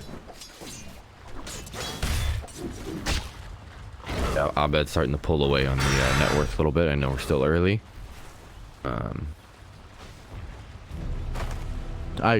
I went to the net worth when you said it, but I know that there's no significant change that could really happen with the net worth at the moment. Yeah, he's about still though 400 ahead. Yeah, it's just he's level 4. You can see it with the levels alone. That Ember is 3. Quinn can't really push too much here, especially since if he just jumps in, he's just gonna get slammed. Abed just taunting with it. He's got a static remnant available, so you get the overload damage. 60 added damage. Ramses might be in a little bit of trouble here. He's got 4 stacks. He's got 5 stacks. He's got 6 stacks. They're not going to dive him that far, though. I won't lose too hard.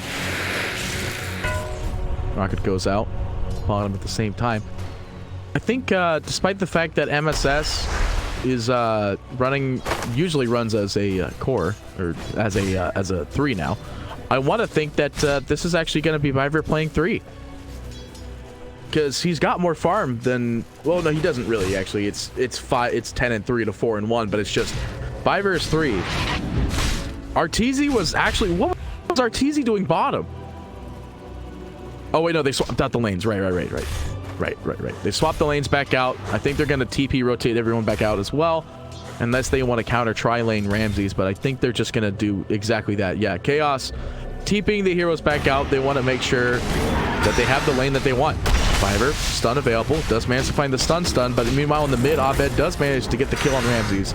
MSS is here though, trying to, wait, I got this wrong. Abed gets the kill on Quinn, but they do manage to get the kill on Ramses in the bot. Yeah, he changed right into the arms of a bat, just waiting there for him. Yep, but now this will force out the TPs, because now MSS just staying for that first kill. They're going to end up going for that. Rotate the heroes back out here. You know what's great about this Abaddon sword, actually? If you take a quick gander at him, this is the only weapon, I believe, that doesn't disappear when Abaddon is in his run animation. Like, you see where he puts his sword, like, straight like that? Yeah. That's the animation to where it would actually be going away. But it's the only sword in the game that doesn't just go away. Anyway, looks like they are going to get MSS. I tried to jump mid real quick because I do see that Quinn moderately low here. Abed is going to be able to get him. Viver does manage to land the stun. Abed hits the tower. He is going to be able to disjoint one last attack there. He'll be fine. There's a bounty rune being pinged out as well. Crit's like, go down there and get it. He's like, are you kidding me? That's far. It's just going to go home. It's 4-1 EG. Taking the reins so far. That's good in comparison to the last game that they had. It was just a little bit weaker. But, you know, I always want to put my faith in the StarLadder, especially Viver, because he is, again, just a god tier position for this NA, just for NA region. Of course, the crit's pretty much the same way, but it's just like, if it's not crit, I want to say it's Viver, 100%. Sentry ward, that's what feels bad, man, because that is going to be dewarded instantly. Feels bad, man. MSS might be in trouble here. They are going to glimpse them into the field, but will get stunned up. Viver just trying to find anything here. Does have Bash and one more right click. There it is, but Bash level 1. Doesn't do that much extra damage. In fact, Bash level 2 is practically double the damage. Secondary stun goes out. Looks like Viver is going to be the trade instead, but back in the mid, they do manage to find Quinn. Viver still managing to escape here, just barely, maybe. Yeah, he's out of there, but there is a rocket going after him, so he might just be going down now. The shield's going to be there. He'll be fine, but still, this whole entire time, they did manage to kill off Quinn in the mid. Quinn is 5. I'm at a 7.5. Wow. Yeah, this is going to be a hard game for his comeback. Ooh. Oh. Ah, courier illusion. No. Please. Don't do this to me. I've already had enough heartbreak. Ursa down in the bot, trying to get the kill on Ramses, but now has to run away. It's very hard for him to get this contest against Ramses, but this is one of the better heroes that is good against the Timber, but that's all he's good at in this game, is being good against the Timber. I don't really see this Ursa doing much else in this game.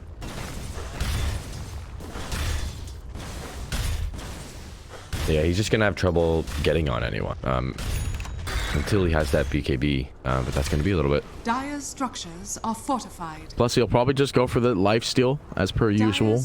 Like to go for that early steal. Looks like they do manage to clip his courier, but back in the mid, Quinn again just goes down. Crit making the rotations. This is exactly what we saw in the previous game, but instead just flip-flopped. And now MSS, he's going to be in trouble again too. Crit coming in. Does he have the tots? He does. He will get the kill. That's 2. And they're just chilling around. They do manage to take their outpost back bottom and maybe get Ramses on this, but there's just not much they can do about this. Timbersaw just not deterred, not slowed. They do have Fiverr here, but what are they really going to do? He's not 6. They can't degen his armor. There's the bash. There is a lot of magic damage, but I don't think it'll be enough here. Especially since he's going to tree jump away with his chain. He'll be perfectly fine. DD picked up. Abed goes back in. They drop the stun, but Ivor's just going down. Centaur almost stealing it. Yeah, he got the StarLadder got that stun off, but the avalanche was already down, so he was just blocked there. That was his doom. Well done by the Tiny, though. And EG just, they're playing a completely different game. Crit hanging out. They're playing exactly like how I saw Piper earlier in the qualifiers. It's just, you see him rotating around, doing all this stuff. He's level 4 now. Because Quinn's here, though, he wants to try to go for the kill, but he's not going to get it. It will cost him his life. There's a right click going after him, and Quinn, he doesn't have chains. There's no stun available. The only thing they can really do is get the silence, but they'll just toss Abed out. They will drop a remnant in there, and as soon as they come, Arteezy drops in, but Quinn remnants to the wrong side, and he's going to be in trouble here. He's got 8 wand charges. He just managed to disjoint the stun immediately, thanks to the shield from MSS, and Quinn just going to bait out a remnant for the time being, but MSS actually coming in on the sidelines is going to silence up Arteezy, but not really going to go for more here. Nope, they do manage to toss him back, but Quinn not really scared. In fact, this is exactly what he wants. Will shield up again, but he's losing all of his HP. He's going to remnant to his faraway remnant that he pushed earlier. Maybe try to re-engage on this one. Arteezy, though, he's got decent move speed. He wants to be able to catch up on him, but that's just it. We're 10-2. Going to jump to the net worth now. We do see that it is still going to be the Storm, who is now zipping in and finding the kill on Quinn. Or he's not going to get the kill on Quinn. Arteezy's going to get the kill on Quinn, and they also managed to get MSS in the meantime. EG, they're just playing on a different level than they did in the previous game. It's a whole new EG. Radiant's bottom tower is under attack. SVG is being chased by Fly at the moment. In reality, who is chasing who, though? One has moderately low HP and an ultimate. And Fly does not. Radiant's middle tower is under attack. But looks like it doesn't matter anyway. EG will take the mid tower, their first little bit of map domination. On top of that, though, the Timber with the cannon is also going to be taking the bot tower as well. So there's just going to be so much map domination already. This is minute 10, and EG already controlled this portion of the game with my little drawing that I did on the map. Yep. Nearly 11 minutes in, 2 towers down. Nice, healthy kill lead, gold lead experience. It's all there. And like EG, you can see it. Look, yeah. Just Ember's 8. He just got chains. It's been that hard of a game for him. Yeah, perhaps he could have gone chains a little earlier. Maybe it would have got him, you know, out of a couple sticky situations. But yeah, EG have just really been all over him, shutting him down. Similar to how Chaos were last game against EG. Really shutting down Abed on the Storm. Dire's top tower is under attack. They'll be able to make a comeback eventually, though. You wouldn't be top tier players like this if you weren't had the ability to have comebacks. But exactly. Quinn still getting caught out with a static Storm combo, and it's just this game. Like, I don't want to say it already feels lost. It's only a 5K net worth lead. That's very recoverable. We've seen a lot of comebacks be in this sort of direction as well, so it's not the end of the world for them. But it's hard because the Timbersaw was free farming the bot lane while he rotated from the top lane after he got the first kill, and then it just continued to skyrocket out of control. The rotations coming in from Crit, they got slammed. EG, they pop a smoke on the sidelines here. A lot of pings going out. It's going to be Arteezy basically just wanting to smack him down here. Dire dropped the scan. There's nobody in the Roche pit. I don't think they want to do a Roche just yet, especially since Ursa is going for drums first. But Ursa might be the main line of this gank here. Maybe. Who knows? Abed's still smoked up. StarLadder comes in. Quinn jumping in. They're trying to go for the kill on the Timber Saw, but they can't negate this armor enough. Storm Spirit does chip in, though, and they are going to be able to get the curse, but are they going to be able to get the silence off in time? And no, one more right click away, and they're not going to be able to get this one. Looking for the kill on anyone. Fall down goes through and only lands on Yawar, but it's just the first rocket, but he is brought back in. He drops his ultimate, turns on Abed, getting low. They want to go for anybody here. Literally any one hero they could go, and they just can't find anyone. Quinn has to disengage. They will find Fly. That's the only kill that they're really going to be able to get out of this one. They did drop the Kinetic Field Storm combo, but they are going to find the Ursa at the last second there. They are going to have the stun coming out as well. MSS very low, doesn't have his ultimate available. He's going to eat the dirt as well. Quinn on the sidelines. There's a rocket going in for him. Ramsey's trying to look for the good tree jump here as Crit's coming in from the side. Does have toss and 19 wand charges, so this might be a continuation team fight here. Crit is going to be tossing over Viver, and he will get the kill with the zip in from Abed. He's got to clean them up, and there's still one hero alive. SBG, actually, guess what? Viver did end up getting out of this one, but don't really know how you're going to get out of this one, bud. Stun goes in, toss comes out, and Abed. Ramsey's actually the one to clean him up. Yeah, nice fight from EG. They kind of were all over the jungle with that one. They came out on top. Looks like they're just gonna take over their jungle now, perhaps. I don't know. Yeah, like you were saying earlier, they're not quite ready for Roche, but they're pinging that bot tier 2 tower. Dire's top tower is under attack. Yeah, they want to try to defend it, but I don't think they're going to really be able to have the ability to. There's no levels on the StarLadder, so he can't really bash. Plus, he for 3-1-1, which is usually the normal roaming build. Yep. But it just doesn't do any damage, and they kind of need that damage right now. Quinn has really nothing at the moment. He's still trying to finish boots. He's level 9 in comparison to Abed, who is level 13. Under attack. They did go into Roche. This is the attempt.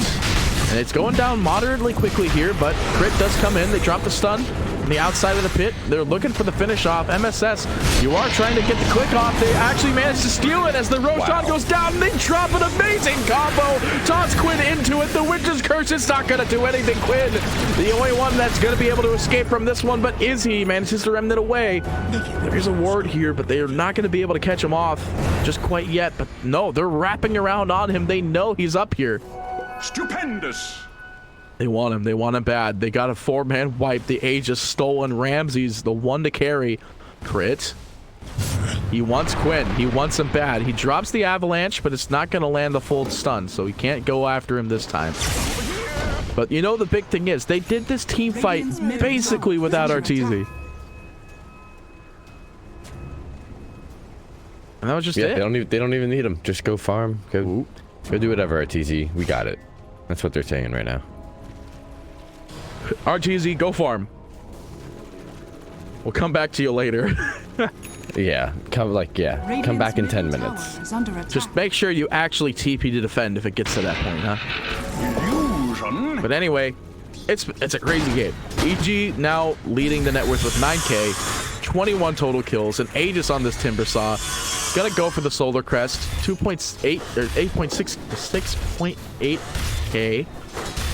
God, 6.8k out on RTZ. He's gonna go for the BKB. Actually, he's just beelining it. Radiant structures are fortified. I mean, it's good in this game. There's what few disables they actually have are mostly magic. They see that the StarLadder has gone from the mostly just the roaming capability with going max and sprint and going 1 in crush and bash. And there's just nothing they can really do. EG, they're just walking over them. Yeah. Radiant's bottom tower has fallen. RTZ's farming like crazy. He's at 123 last hits right now. Radiant's bottom tower is under attack. So I mean, they're this far ahead. They're probably looking at ending it fairly soon. Get that BKB. Might just be it. Yeah, they know they can't win a fatigue war with Chaos. StarLadder's usually pretty good at holding their own on that one. Ember Spirit as well. Seen Quinn going to work with some late game carries before. Ursa's not exactly a great late game carry to fight against either. If it gets out of control, then it's too much. So yeah, EG, they want to take this and they want to take it now. And I think they're definitely going to take it. Radiant's Because it's getting real hard for them. They want to get this kill on Ramses, but again, he's got the Aegis. And they're still trading towers for this. Top tower is under attack. I say trading, they ain't trading nothing. I'm over here.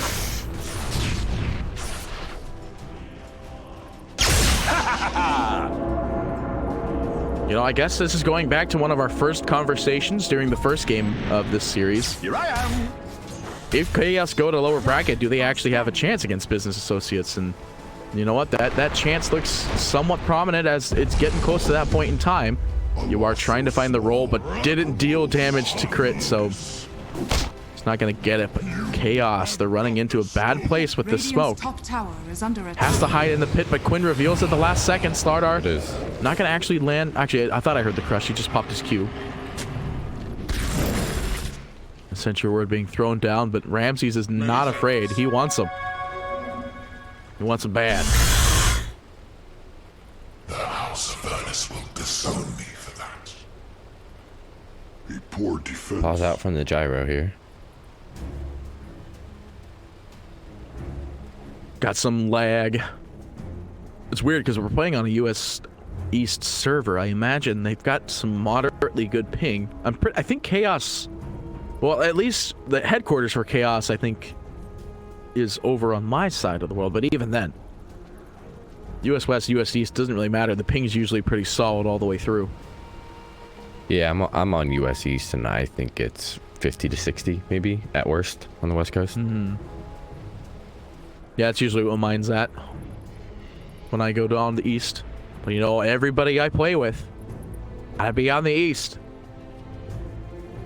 East Coast, Beast Coast, I think is the saying. You mean Best Coast?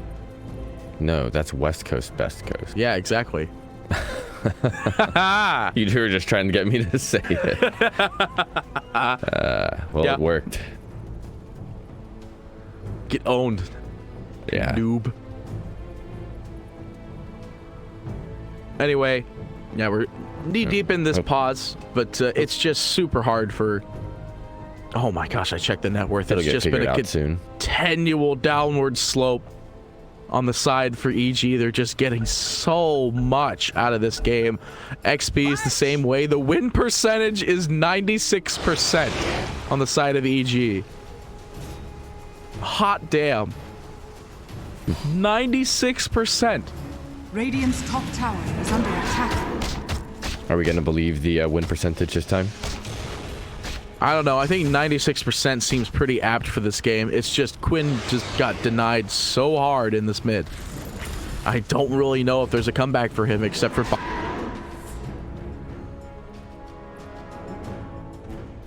One now. SVG flying up. They want to find somebody. They find Crit. They find Fly. They throw an observer up on the hill. SVG. Yep, just dead. Easy pickings. They smoke, but there's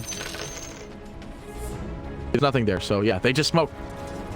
Don't think you can get much off of this. There's obviously no Aegis because it's still on the Timber.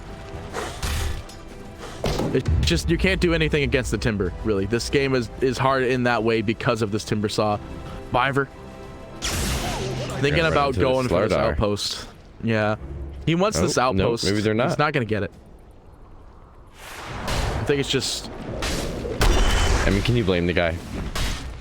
I would want it to. Yeah, it's a very good effort. Good desire. They do manage to see him, though. They see him running around in the circle here. They're going to end up grabbing the bounty rune, but Abed's going to come in. They drop the call down. They're going to get him. Not much you can really do about that. They saw him on the little... I don't know if you want to use that chat line on your own team. Not exactly a great play on that one. Yeah, he's just smack talking his own teammate. So, it's 15k net worth lead. The start are kicking in right now. Ramses, the Aegis has expired, and you are still trying to farm, but looks like they find a glimpse. They try to put Quinn in there, but they're not going to get him. The Winter Wyvern is going to be the one caught, though. MSS floating around. Winter Wyvern buys back immediately because Quinn is still in the team fight zone here. It's got one Chrysalis, but it's not going to be enough here. The stun goes through and lands on Viper. They're looking for more. There goes the call down, actually. It's a big call down. They get 3 from this one, 2 actually. 3 in the call down, but they're going to end up getting Quinn. MSS eats the dirt as well. Pops the shield. It doesn't matter. Quinn did escape. He actually had to go up to escape. Noir, I don't think you understand why that is a bad all-chat line right now. But lo and behold, it's 27-3 with a 19K net worth lead. EG just, again, playing in a whole different game. And they're doing it. They're showing it. They're working it well. And I don't know what they could do. They toss in MSS. He's just dead. That's a dieback. You are just can't get caught out here. Storm Spirit zips in. The glimpse is going to be there. They get the kill on the StarLadder. They're going for more as they find Ursa as well, and they just drop the GG. They want nothing with this game. We'll go on to the next one, and they'll try their best to end up taking out EG in game number 3 of the upper bracket finals. Big turnaround here from EG. We all knew that they had it in them. But this makes me very excited for game 3. I'm very curious what Chaos and EG are going to bring.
Dire team ban.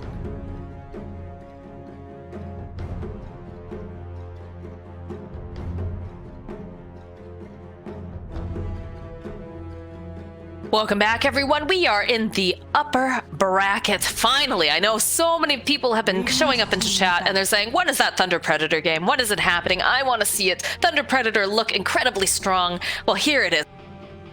This is Beastcoast upper bracket in the ESL One LA Major Qualifiers South American region. I'm pretty excited. I haven't had the chance to watch these guys recently, so looking forward to see what they're going to bring to the table. I'm a huge Leo style fan. I've also been a big Kotaro Hayama fan. That is who MNZ is, by the way, guys. I know that the names are showing up. I don't know if they changed handles or something, but MNZ is Kotaro and MJZ, I believe, is Wu.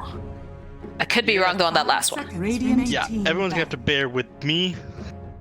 Oh, what's that, Neff? Everyone's gonna have to bear with me though, because I'm not as familiar with these two players, the positions they play, or Thunder Predator in general. I may slip up a couple of times casting them out. Wu and Kotaro, you mean? Yeah, so Kotaro is MNZ. He's their position 1 player.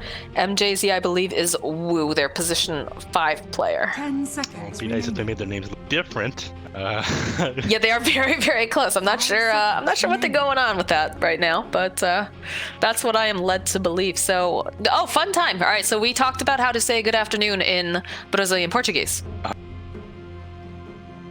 So, do you know what it is in Espanol?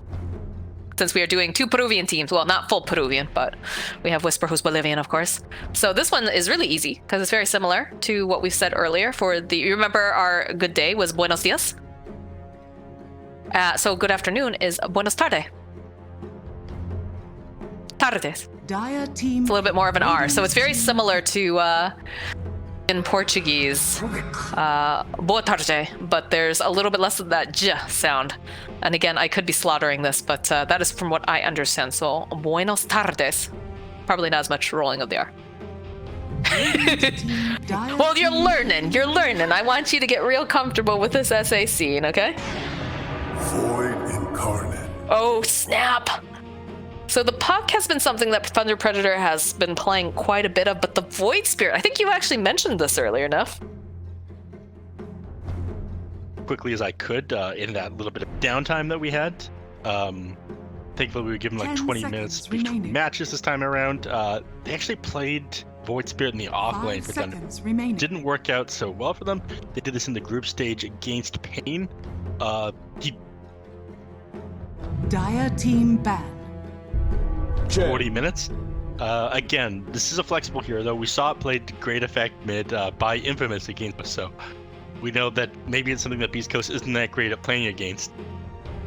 I have a feeling that most likely it's going to be Leo style on the puck, but that it's definitely a flexible pick, right? You could see Frank picking it up, taking it to the off lane, and having Leo style play the Void Spirit. But if I'm Beastcoast right now, I'm quaking a little in my boots because they struggled so hard against Robozi's mid Void Spirit earlier on.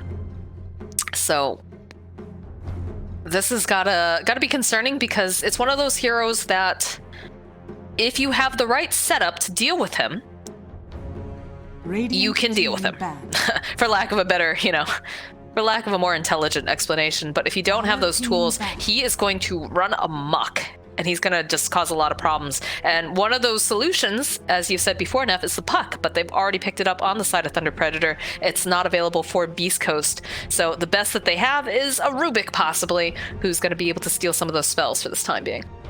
I mean, if you don't have the puck, at least you have the Rubik, who's able to become the puck sometimes. 10 seconds remaining. It's one solution, but really smart there by Thunder Predator. I mean, they saw that both those heroes were available. They picked up the puck, who was the counter to the Void Spirit, and they thought, you know what? They don't have the opportunity to counter pick this hero now because we have it. So let's take Void Spirit as well.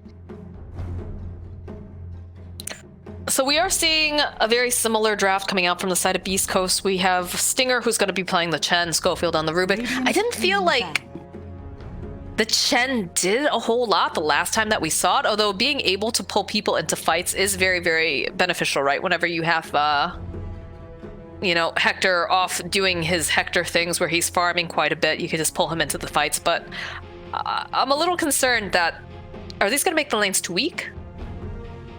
10 seconds remaining. Maybe. I mean, in the past, it's really funny because you'd say that Chen would make lanes a lot stronger. He'd go into the jungle, he'd take a creep or two, then he'd go and gank, and he'd be like that ultimate, okay, I'm going to win the side lane, or okay, I'm going to steal a Harpy Storm after harass mid. Now, like you said, he sort of makes the lanes a little bit weaker than he does stronger.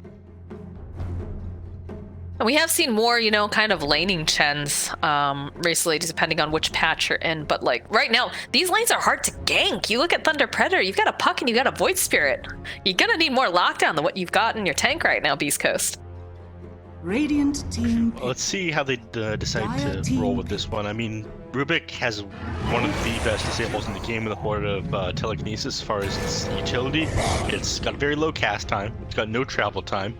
Unfortunately, the cooldown of it is very high.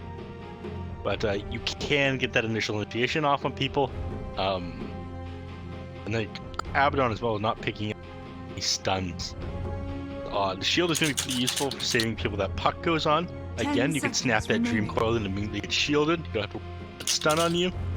You still do have to worry about that burst damage coming though. It is also pretty good against the hero as well. He's got all those DPS moves. You can instantly offset those by dispelling them with Bodic Shield. Yeah, I've been seeing, I mean, for a long time we had that patch where it was just whatever you could pick up for a hero that could dispel. It was super, super value. So, you know, you've got the Abaddon, like you just talked about. You've got things like a Legion Commander. Trying to think, the Oracle too, right? Oracle was very, very popular. Just hitting that W, basically. So the Abaddon, I do like the pickup. I'm a little concerned. I feel like we don't have enough initiation on the side of Beastcoast and not enough lockdown again. Yeah, I'd agree with that. They might completely ignore what we're saying right now and play that as or app. Again, this is what I really like. So much flex. Play the Rubik as a core support. Chen don't want to see as a core. But Abaddon. I don't believe we'll see him as a core, but you know, stranger things have happened on Beastcoast. Carry Chen, go Dagon first. I don't think he has that Spelliam talent that he 15 or 20% at level 10. It was insane. It still wasn't good, don't get me wrong, going carry Chen, but it was funny to watch. Clark picked up here next. Again, offsets that need hero that has dispels. Is the most popular hero. Again, we brought this up today. Our heroes that have dispels in their own right. Juggernaut, Slark, Lifestealer, Legion Commander is a core. Remaining. The list goes on and on.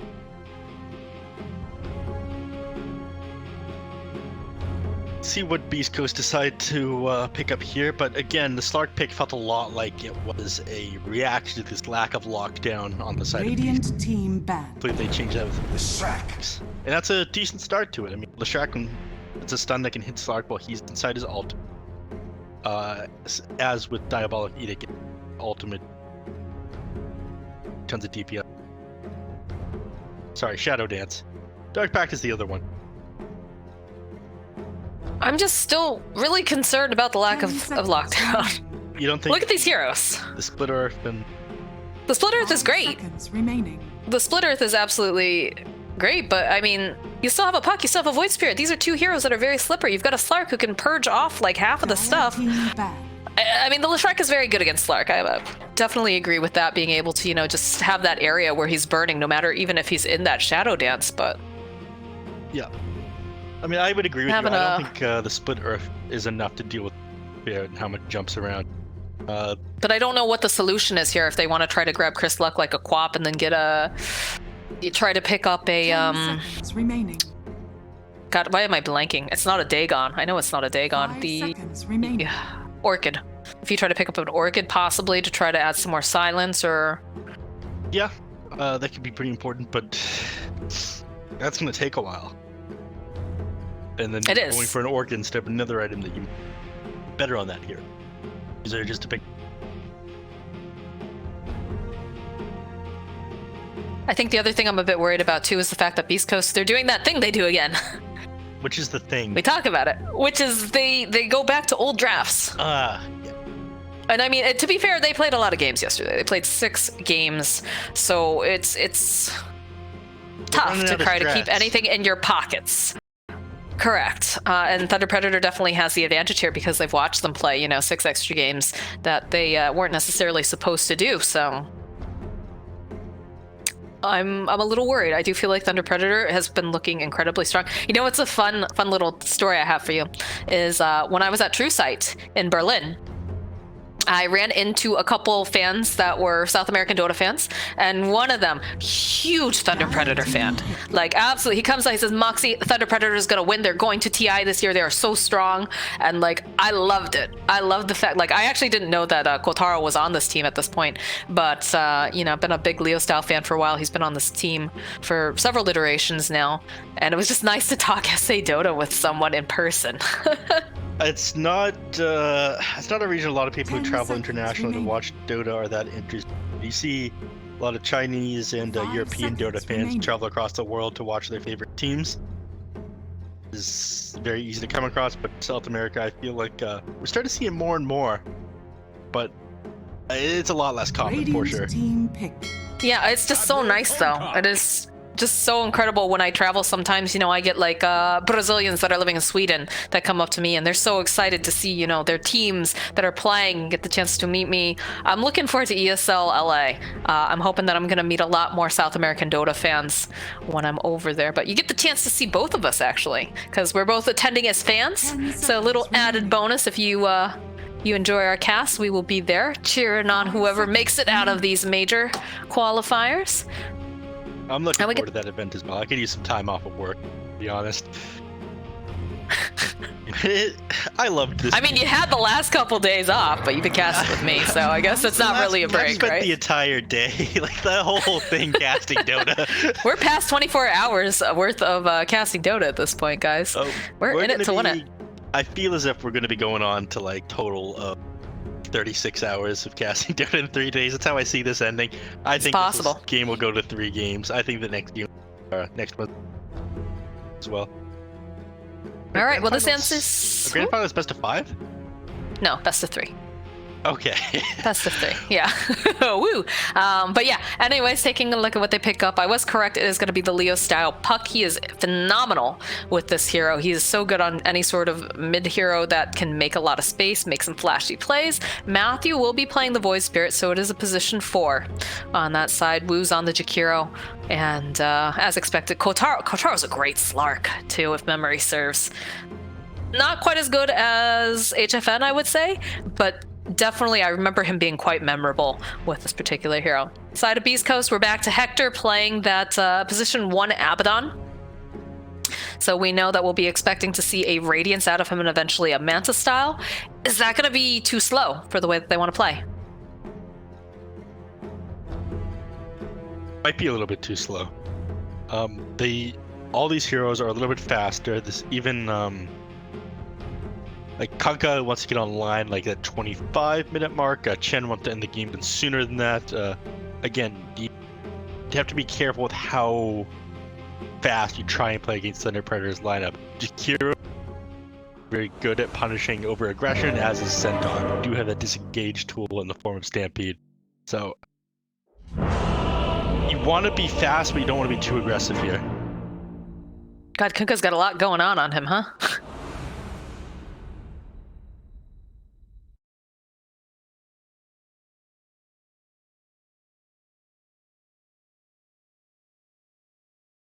Back here, gun active. Fantasy? What is it called? I am not a Final Fantasy player, believe it or not. Really? But you're a gigantic weeb. No, that's just not very nice. This is what? Weep's not a dirty word. It's commonly associated with Fine, anime enthusiast. Does that make you feel better? Yes, it is a hobby. All right. Right, it's a hobby and a lifestyle for you. Now, there's an actual name for it, but... It's the sword gun, though. Mankind's greatest weapon. How do you deal with it? How do you deal with it? This is a great ward over here, though. Look at this. They've already spotted out the Beastcoast is trying to hide over in the area that Sir Action Slacks likes to call the First Blood area. There's usually a little turtle over there, too. Where is he? You'll notice that they dropped the ward. They've changed the trees around a little bit, though. The turtle is in complete vision now. Look at that. You see him? Or do you have ambient creatures turned off? I don't know. I don't think I have ambient creatures turned off. But I do have a map on right now for the winter time. You get to see different ambient creatures than I think. Maybe. Split Earth comes out. Schofield's still going to be able to grab that up here. Schofield taking a lot of damage. There's going to be that remnant. Ooh. Not going to be able to connect though with Schofield's actually going to be able to make it out alive. Taking a lot of damage here though. He's only got those tangos. Looking at some of these other games, trying to find one where Matthew played Void support. Found some of Leo style in the mid playing it, but not only of Matthew playing the support, but I don't know. I like Matthew a lot. Oh, the taunt pulling Hector in. Is forced to go, throw that aphotic shield on him. So interesting, I guess they figure, you know, Hector... No, there's the TP coming out now, alright. I was about to ask, you know, why is Hector here alone? Is it just because he's a bit durable? They figured that maybe it was just going to be Frank 1v1ing up here, but they do see Stinger also top lane, provide the support. I think that Centaur Warrunner this one you well. You do a lot of physical damage with return. Oh, well, that's unfortunate. You do a lot of physical damage with the return though, and Abaddon is a fairly low armor. What happened? I heard you say, oh, that's unfortunate. I was looking at the bottom lane. He tried to stomp and missed it. Ah. Does take, you know, half a year for him to actually land the stomp, unfortunately, on Centaur. He's got slow legs in his old age. Oh, okay. Shaming him for his age. What the hell, Neff? This middle lane, I feel like... This is gonna be an unpopular opinion, I know it is. I feel like Leo style, when he's not tilted, is the better mid player here. Okay. I'm gonna get a lot of angry people in chat for saying that. I imagine a lot of people would be quite upset. There's a lot of Beastcoast fans. There are. There absolutely are. A nice steal here by Leo style. He's got that salve up. He's got the haste rune, especially on the puck too. I feel like he's just an excellent puck player. Big fan of that, his Queen of Pain and his Storm Spirit. But I want to say Leo or Thunder Predator is one of the other teams to play one of these very flexible drafts. Beastcoast has been the only ones doing it, I feel like. They pick these heroes that can go in multiple positions. The exact same thing happened here from Thunder Predator. They kept Beastcoast guessing until the very end. I think maybe you were expecting to play against the Void Spirit mid drafting phase. Definitely possible. I'm not sure how that particularly works out. I'm guessing that Kunkka would probably dominate that with the Tidebringer, but it's a pretty good job. Most other melee heroes. Get one moment. They have a pause. Have been having this on and off throughout the qualifiers today. Bottom lane Schofield taking a dual breath to the back. Not that long of a pause thing. Yeah, dual breath to the back here, and they might be able to run him down. Well, he's got boots, so he's gonna be fine. We talked about that boots meta. Yeah. Uncommon item until recently. For those of you just joining in on the broadcast, Neff has been very positive against, not against, but for these position 4s that start off with the boots early, making them very mobile, making them able to, you know, catch out people. And move from lane to lane. Yes, that's what he's talking about, the boots meta. We're seeing a lot more people like move from bottom lane to mid. Normally you'd have to either like sit there and kind of zone the enemy mid laner, or choose your lane to stick in, spam out salves and whatnot, but being a lot more flexible now. The boots add to that. So right now, looks like Hector top of the net worth, well, not net worth, I'm sorry. Ooh, they get the creep though over from Stinger. Top of the net worth as well. True statement. Is he? I'm looking at the last hits and denies right now. 23-1 on Kunkka, 21-0 on the Abaddon, and 21-3 rather in the mid lanes here. So Kunkka, a bit of a lane dominator. Leo style though, keeping up pretty easily here. Is going to be able to snag himself that Invis rune. Is under attack. Again, he is a very slippery hero. Has been killed. Pitaro's courier getting sniped out over here. Not sure how that happened. How'd that happen? Boots of speed things. You got the boots, you can run down Schofield's the all the way over here. Did he didn't TP or anything? Well, he just ran it down. Wait, where did the courier die? I don't know. I just saw that it got taken down, and then Skotaro's top lane. Matthew forced to run away. Manages to drop that remnant. Dire's top tower is under The attack. hill troll. Just though. more space for Hector. Very Bottom odd. lane, I hear a pounce. Looks like it's just a lot of damage for the Slark to have to deal with. Is now Woo MJZ forced to run away. He's going to get chased here by Whisper. Should be able to find the first blood, and they'll be able to secure several of these runes down here for Beastcoast. The other runes getting picked up by Thunder Predator. It's very scary. Oh here boy, from Hector? the jungle. Oh, they needed just a little bit more damage, and they would have found a kill on Hector here in the top lane. He does have to be careful of Valiant runner. Like I was saying, he's a pretty low agility hero. His growth rate forward is at 1.5. Actually opted to go chainmail first in order. That's one thing I really do enjoy watching Hector play, is the way that he adjusts builds. Yeah. And he'll do this basically every single game. He'll adjust something, like he won't go straight for another item. He'll go boots, then he'll grab like casual farming item, like we saw him grab a band of Elva skin, or a lot of the time we see him grab gloves of haste on his way to Radiant. You're like, what, are you going Midas right now? But no, he's just doing it for farm speed and ability to stay in the lane against what he's playing against.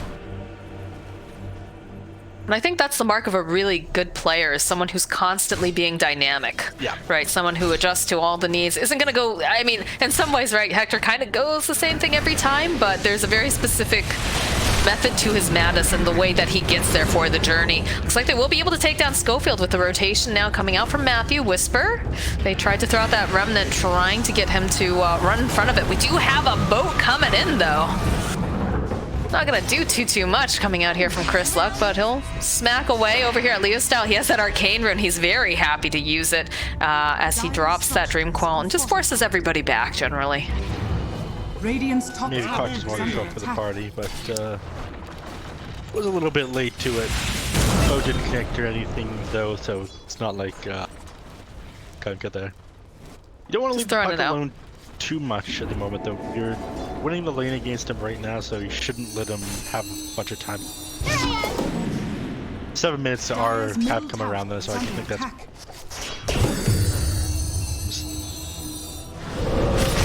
Top lane, Hector again, living life on the edge, trying to fight it out, but oh, they have the stampede. They want this kill on Hector, and they're gonna find it. Big boy Frank there. Yep. Taking down Hector in the top lane. Looks like they were trying to make some moves on the Slark. MNZ. It's taking a bit of damage, but doesn't seem too concerned. Is getting very close to that level 6 as well. I'm gonna avoid him when the Diabolic is up for sure. It's already killed one hero on their team. Caught out by it without any allied unit. Dream Coil gets dropped by Leo style. He's gonna go forward with the Waning Rift. He's taking a decent chunk of damage. They'll throw out that dual breath on Whisper. This is a little bit interesting to me. What's happening top? Radiant are Looks like they're just trying to take control of this triangle, I suppose, but they scan it out. They know exactly where they are. I'm gonna say it was a bit interesting to see what Leo Style decided to do on this. This is the first time I've seen somebody max illusionary or over Waning Rift.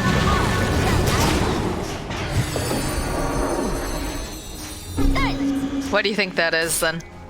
I'm not sure. I mean, it's got a lower cooldown. You can farm a little bit faster. I'm gonna stop myself short here, though. Fail boat. Couple boops over here. There's gonna be the Torrent. Leo style sidestepping it. Just a little bit off the mark. Fortunately, for no reason. But yeah, it feels a bit off for me. Normally, a lot of people prioritize that extra disabled because damage that scales with the ability is exactly the same. But again, Waning Rift has the slightly lower cool, or Illusionary Orb is a slightly lower cooldown. Farm a little bit faster. Traveling from creep camp to creep camp. It's better for that reason, but I don't know. I'm trying to make sense of this one. They do have a decent amount of lockdown coming out from the side of Thunder Predator, so perhaps Leo style feels like he can be a little more greedy with that, because I know he likes to play very aggressive, and he also tends to be a little greedier too in terms of being a mid laner. So It is an interesting thing that you noted, though. We talked all about, you know, a little bit more unconventional builds. I'll see if I can ask him that one after the game. We'll see. Yeah, be interesting to find out. Maybe he won't want to share his secrets, though. Yeah, go away, Neff. You'll just tell everybody. Go away. You sound like Mason. Not you too, Leo. TPs are coming out though for the bottom lane. Leo Styles here. He's got that illusory orb. He's gonna throw it out, get a little bit of vision. And it looks like Wu is in need of some assistance. They do have the waning rift. The point of it is just not enough though, necessarily to stop the X and the boat combo. Puck's not gonna be able to dodge this as they'll find themselves a kill with a nice rotation coming out from Chris Luck. Beautiful chance down on the puck, making it so we can phase shift out of any of that, and of course, that's one of the downsides of maxing out your illusory orb first, is this is your damage ability, it's also your escape. So if you want to jump on someone, hurt them, lower their HP, harass them, you're using your potential escape. And it's not that amazing. Maybe he just made a mistake. I need to stop drilling. Definitely a possibility. Do get a nice steal here from Schofield. Is the Aether Remnant, so... Ooh, he might have to drop it, actually. A little bit off the mark here. Hand of God, though, gonna be able to keep him alive just a little bit longer. It'll force them back. Chris Luck joining into the fight. Does see Matthew. This should be a kill for him, as he is X'd up, but no, he's able to go and break away from that. I didn't know that you could do that. Well, it makes you disappear for a moment, so it works the same way that any banish does. Oh. De-banish. Okay. What's the other one? Disruption. Is under attack. Disruption and ethereal jump. No, phase shift. Puck drops the Dream Coil, manages to grab himself 2 people here. They'll snap the coil. Man, there's a big boat coming through though. Is it going to be enough to keep him alive? No, they'll be able to find the kill. Matthew going to be able to clean up Stinger. Rest of the side of Thunder Predator. Looks like they're pretty satisfied with that. Although Leo Style finding this haste rune might decide to go. I don't know. I guess when you don't have that Dream Coil up, you don't want to make any more moves right now. Yeah, exactly. Bottle the haste. You save it for later. Save it for when you boil back up. Nice pick off there by the boy there. I managed to finish that guy off with the Aether Remnant connecting. Missed quite a few of them in this game so far. It's not an easy ability to land because it's one of those vector right? targeting. Yeah. Yeah. Ugh. So it takes a little bit longer to activate. Ooh, this is what we talked about, having Hector get called into the battle. The rest of the team waiting for this puck. They knew he was going to try to jaunt away, and they punished it. Whisper getting himself a nice kill. Oh, and the tips. They're trying to tilt Leo Style. That true trap. Now, if you remember earlier, I was saying, you know, I'm a big fan of Leo Style when he doesn't tilt. There's a reason why I put that qualifier down there. Dire's top tower. Frank just gonna have to walk away. Doesn't seem too concerned. He's pretty speedy. Nice Aether Remnant placed out by Matthew, but the rest of the team not quite ready to go in for this. This Whisper's just ripping down these buildings. It's gonna get slown up. They've dropped the Macro Pyre. Probably gonna be able to get the kill though with the boat. Another hit from Chris Luck should be able to do the trick. As now Puck joining in on the fight. Drops the Waning Rift. But Beastcoast taking control of this area. Is under attack. Coil is up as well, but I don't think it's the fight you want to take. I believe Hero and Macro. Happy to just use this time to farm. And again, MNZ is very happy to farm the enemy jungle when the enemies have taken over your jungle. That's what you're supposed to do. Play. So drums are online now for the Slark. We do have some time though before we'll be seeing that Diffusal Blade come out for him.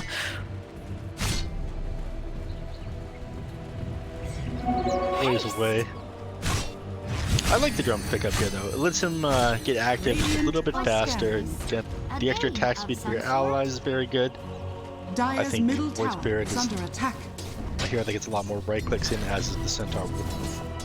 Something to buff up your allies helps them quite a bit, especially trying to run a faster draft with the Chen and with the Abaddon. Yeah, speaking of Abaddon, you opt to do this exact same thing they're talking about. Goes for the phase boots, but he picks up casual gloves of haste. Increases farming speed. Yep. I mean, that's something that, you know, Hector likes to do this. He likes to get that one little casual item, whether it's the Belt of Strength, Band Velvet Skin, or whatever, just to help him go a little bit quicker, depending on his hero. But Dire's middle tower is under attack. he's already, we talked about this, he's got his Radiance queued up. Nice snatch away over here from Matthew. Doesn't want any part of what Hector's got. He gets out of that. He's keeping tabs on him though. Schofield should be a kill here, but it looks like maybe, nope. Nice play here coming out from Kotaro. He's able to go pounce away. Has to use that Shadow Dance, but he's right back at farming. Dire's middle tower has been Kill denied. walks away. Dire's Takes Casual drive-by. Takes a note out of Furia's amazing start gameplay last time. RDO, perfect game. I think what, 17-0 and something ridiculous. Yeah. Dire are scanning. Philosopher's Stone picked up. It's probably headed for the pockets of a support, if I had to guess.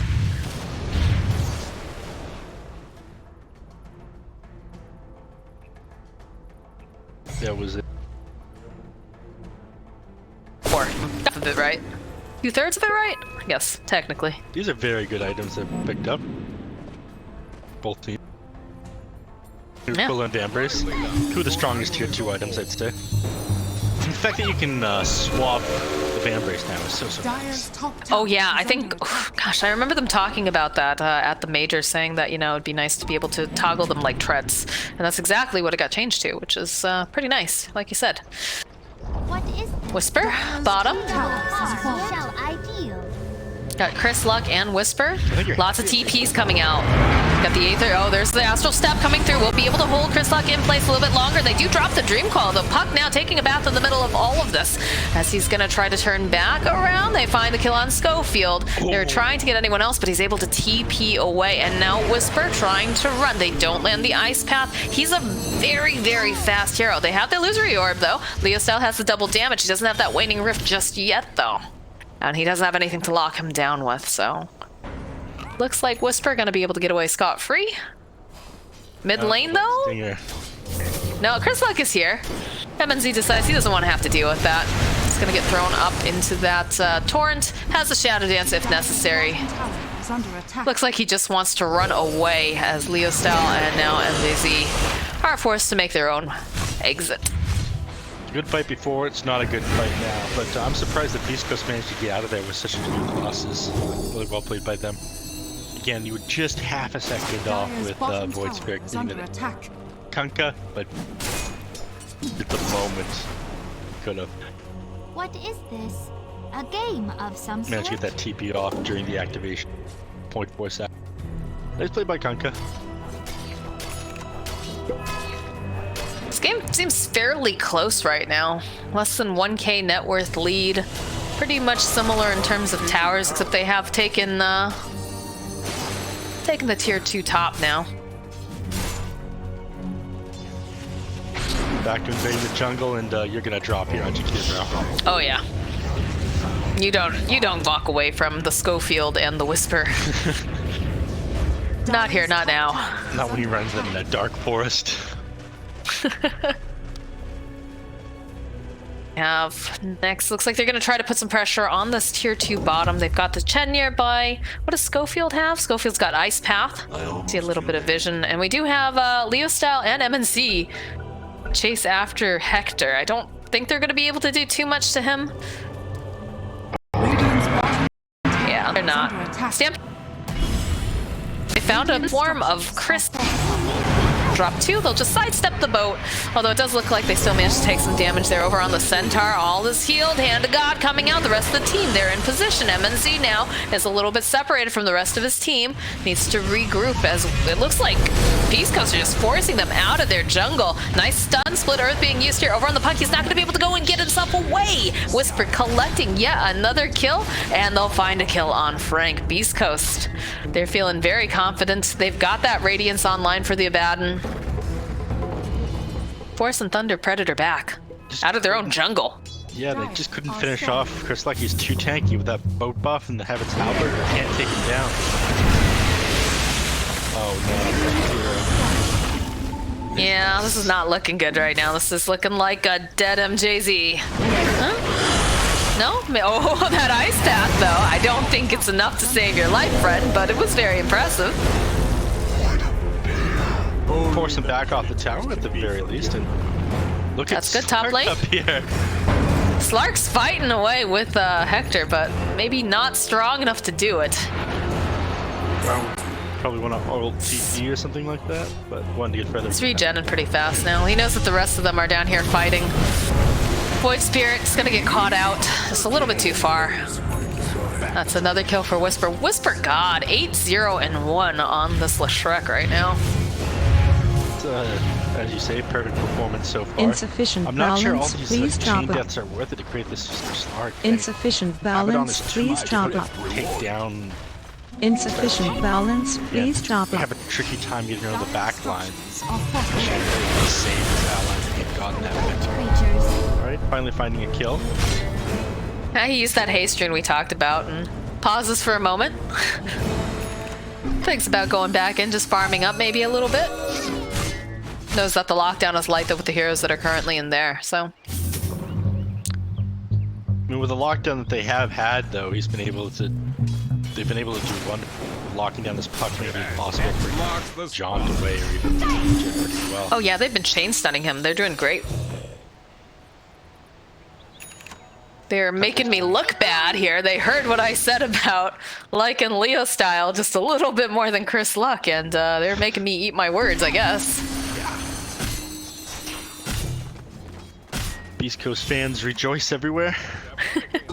And that wasn't to take anything away from Chris Luck by any means. I felt personally on the puck.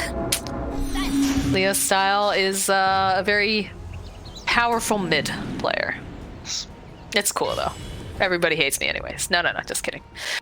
All right. Careful. It's a little self-deprecating here humor for y'all. Look at Matthew. He spots out this Hector and he just doesn't want to do anything. Doesn't want to get anywhere near him. Opted to go for that ultimate orb very early on here because he knows he's going to be building it into the Manta. Also, BKB coming out for Chris Luck right now. Is this the item they want to end the game on?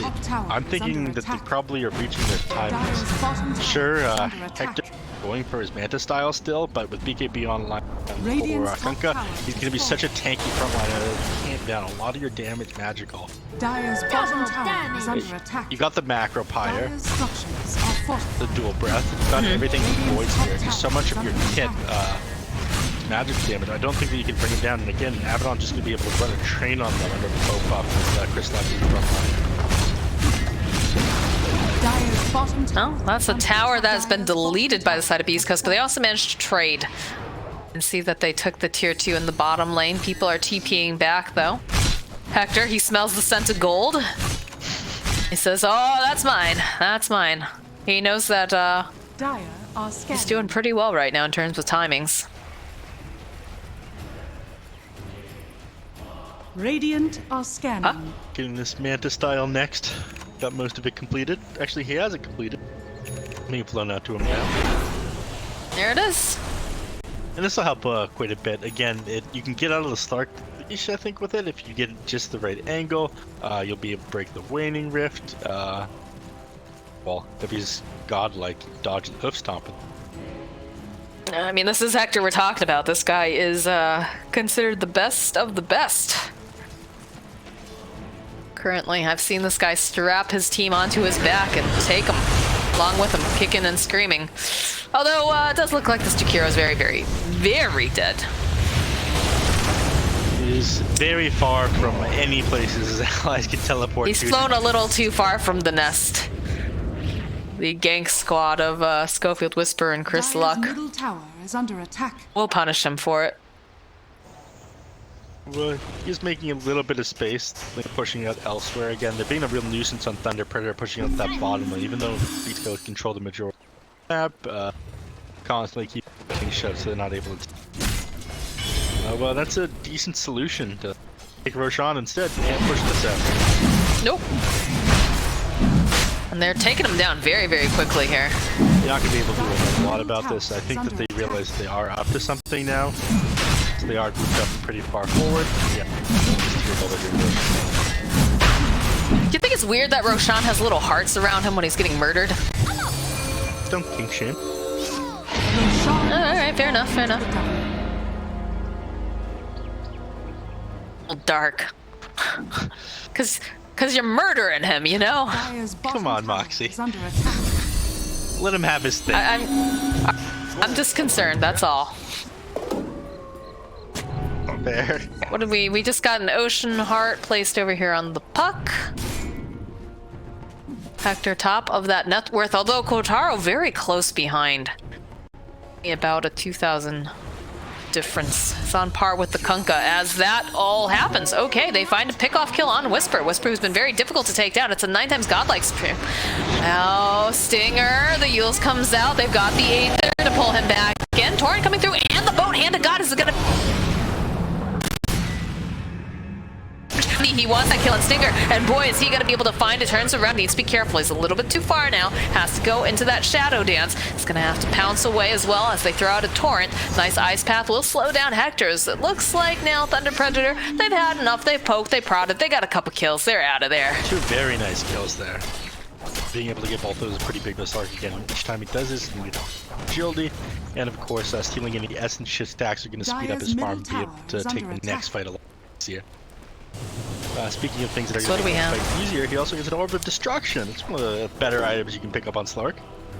That is indeed. Everything's coming up Thunder Predator. Minus the fact that I'm very scared for them just on the side of Beastcoast. It's a nice play. It'll slow them down quite a bit, though. Radiant's bottom tower is under attack. Dire's middle tower gone and shored up this outpost over here. Hector making quick work at the tower. That Curse of Avernus. Very good item, Slark. I feel like we've seen this every game the last games. Same. I feel like we see that. I feel like we see the repair kit.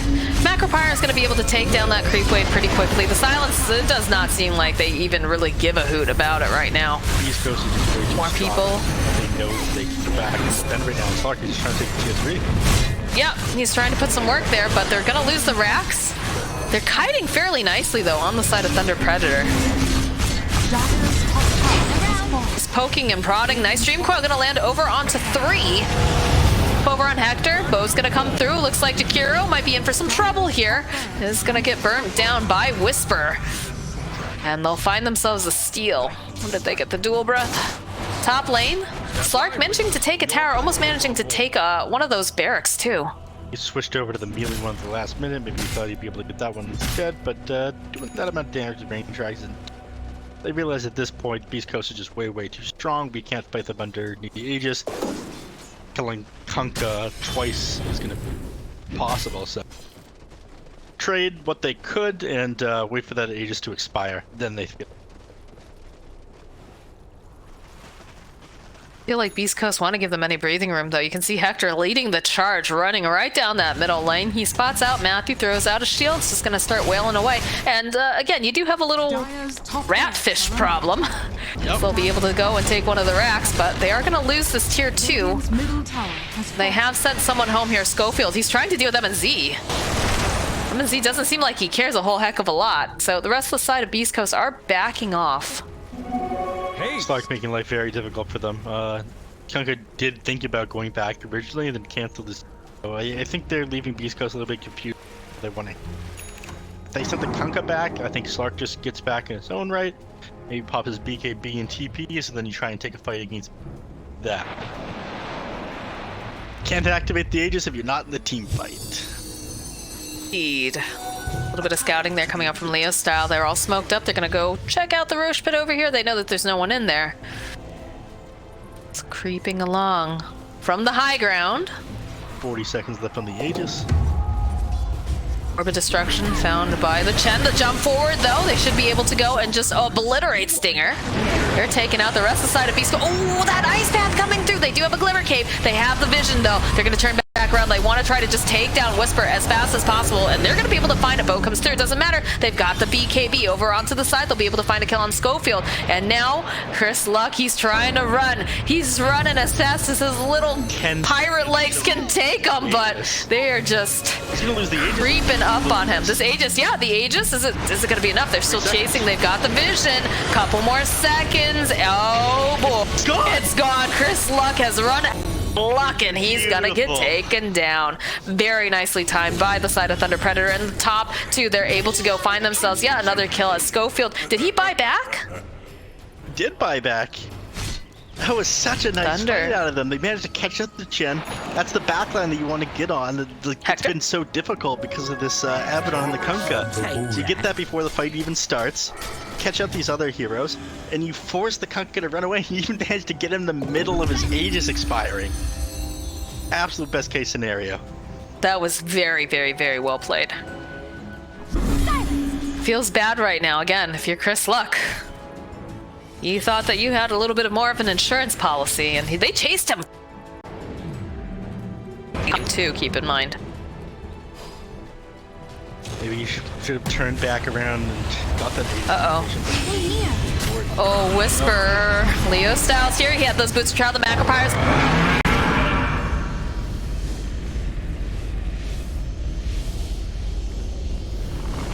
Dropped. He's all silent.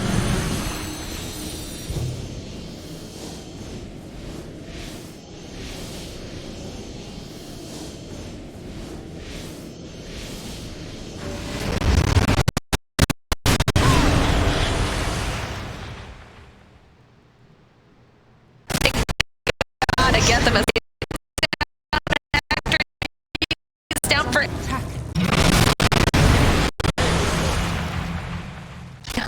you're 8 for buyback. And look at this little man go right now. That's what it's looking like they're gonna try to do here. 124 agility. You can't stop him. Cannot stop him. Wiggle, wiggle, little fishy. And that's this is looking, yeah, the GG gets called. Beastcoast. Thunder Predator proving they are too strong. Play Predator. Oh my god, that Slark played out of his mind. He forced the enemies back, made them a little bit confused. Like again, Kunkka teleporting top and canceling, and they're not really sure how they want to deal with that. And just boarding them. At the Kunkka off, that exact moment his Aegis expired. That was such perfect smoke gank timing by them.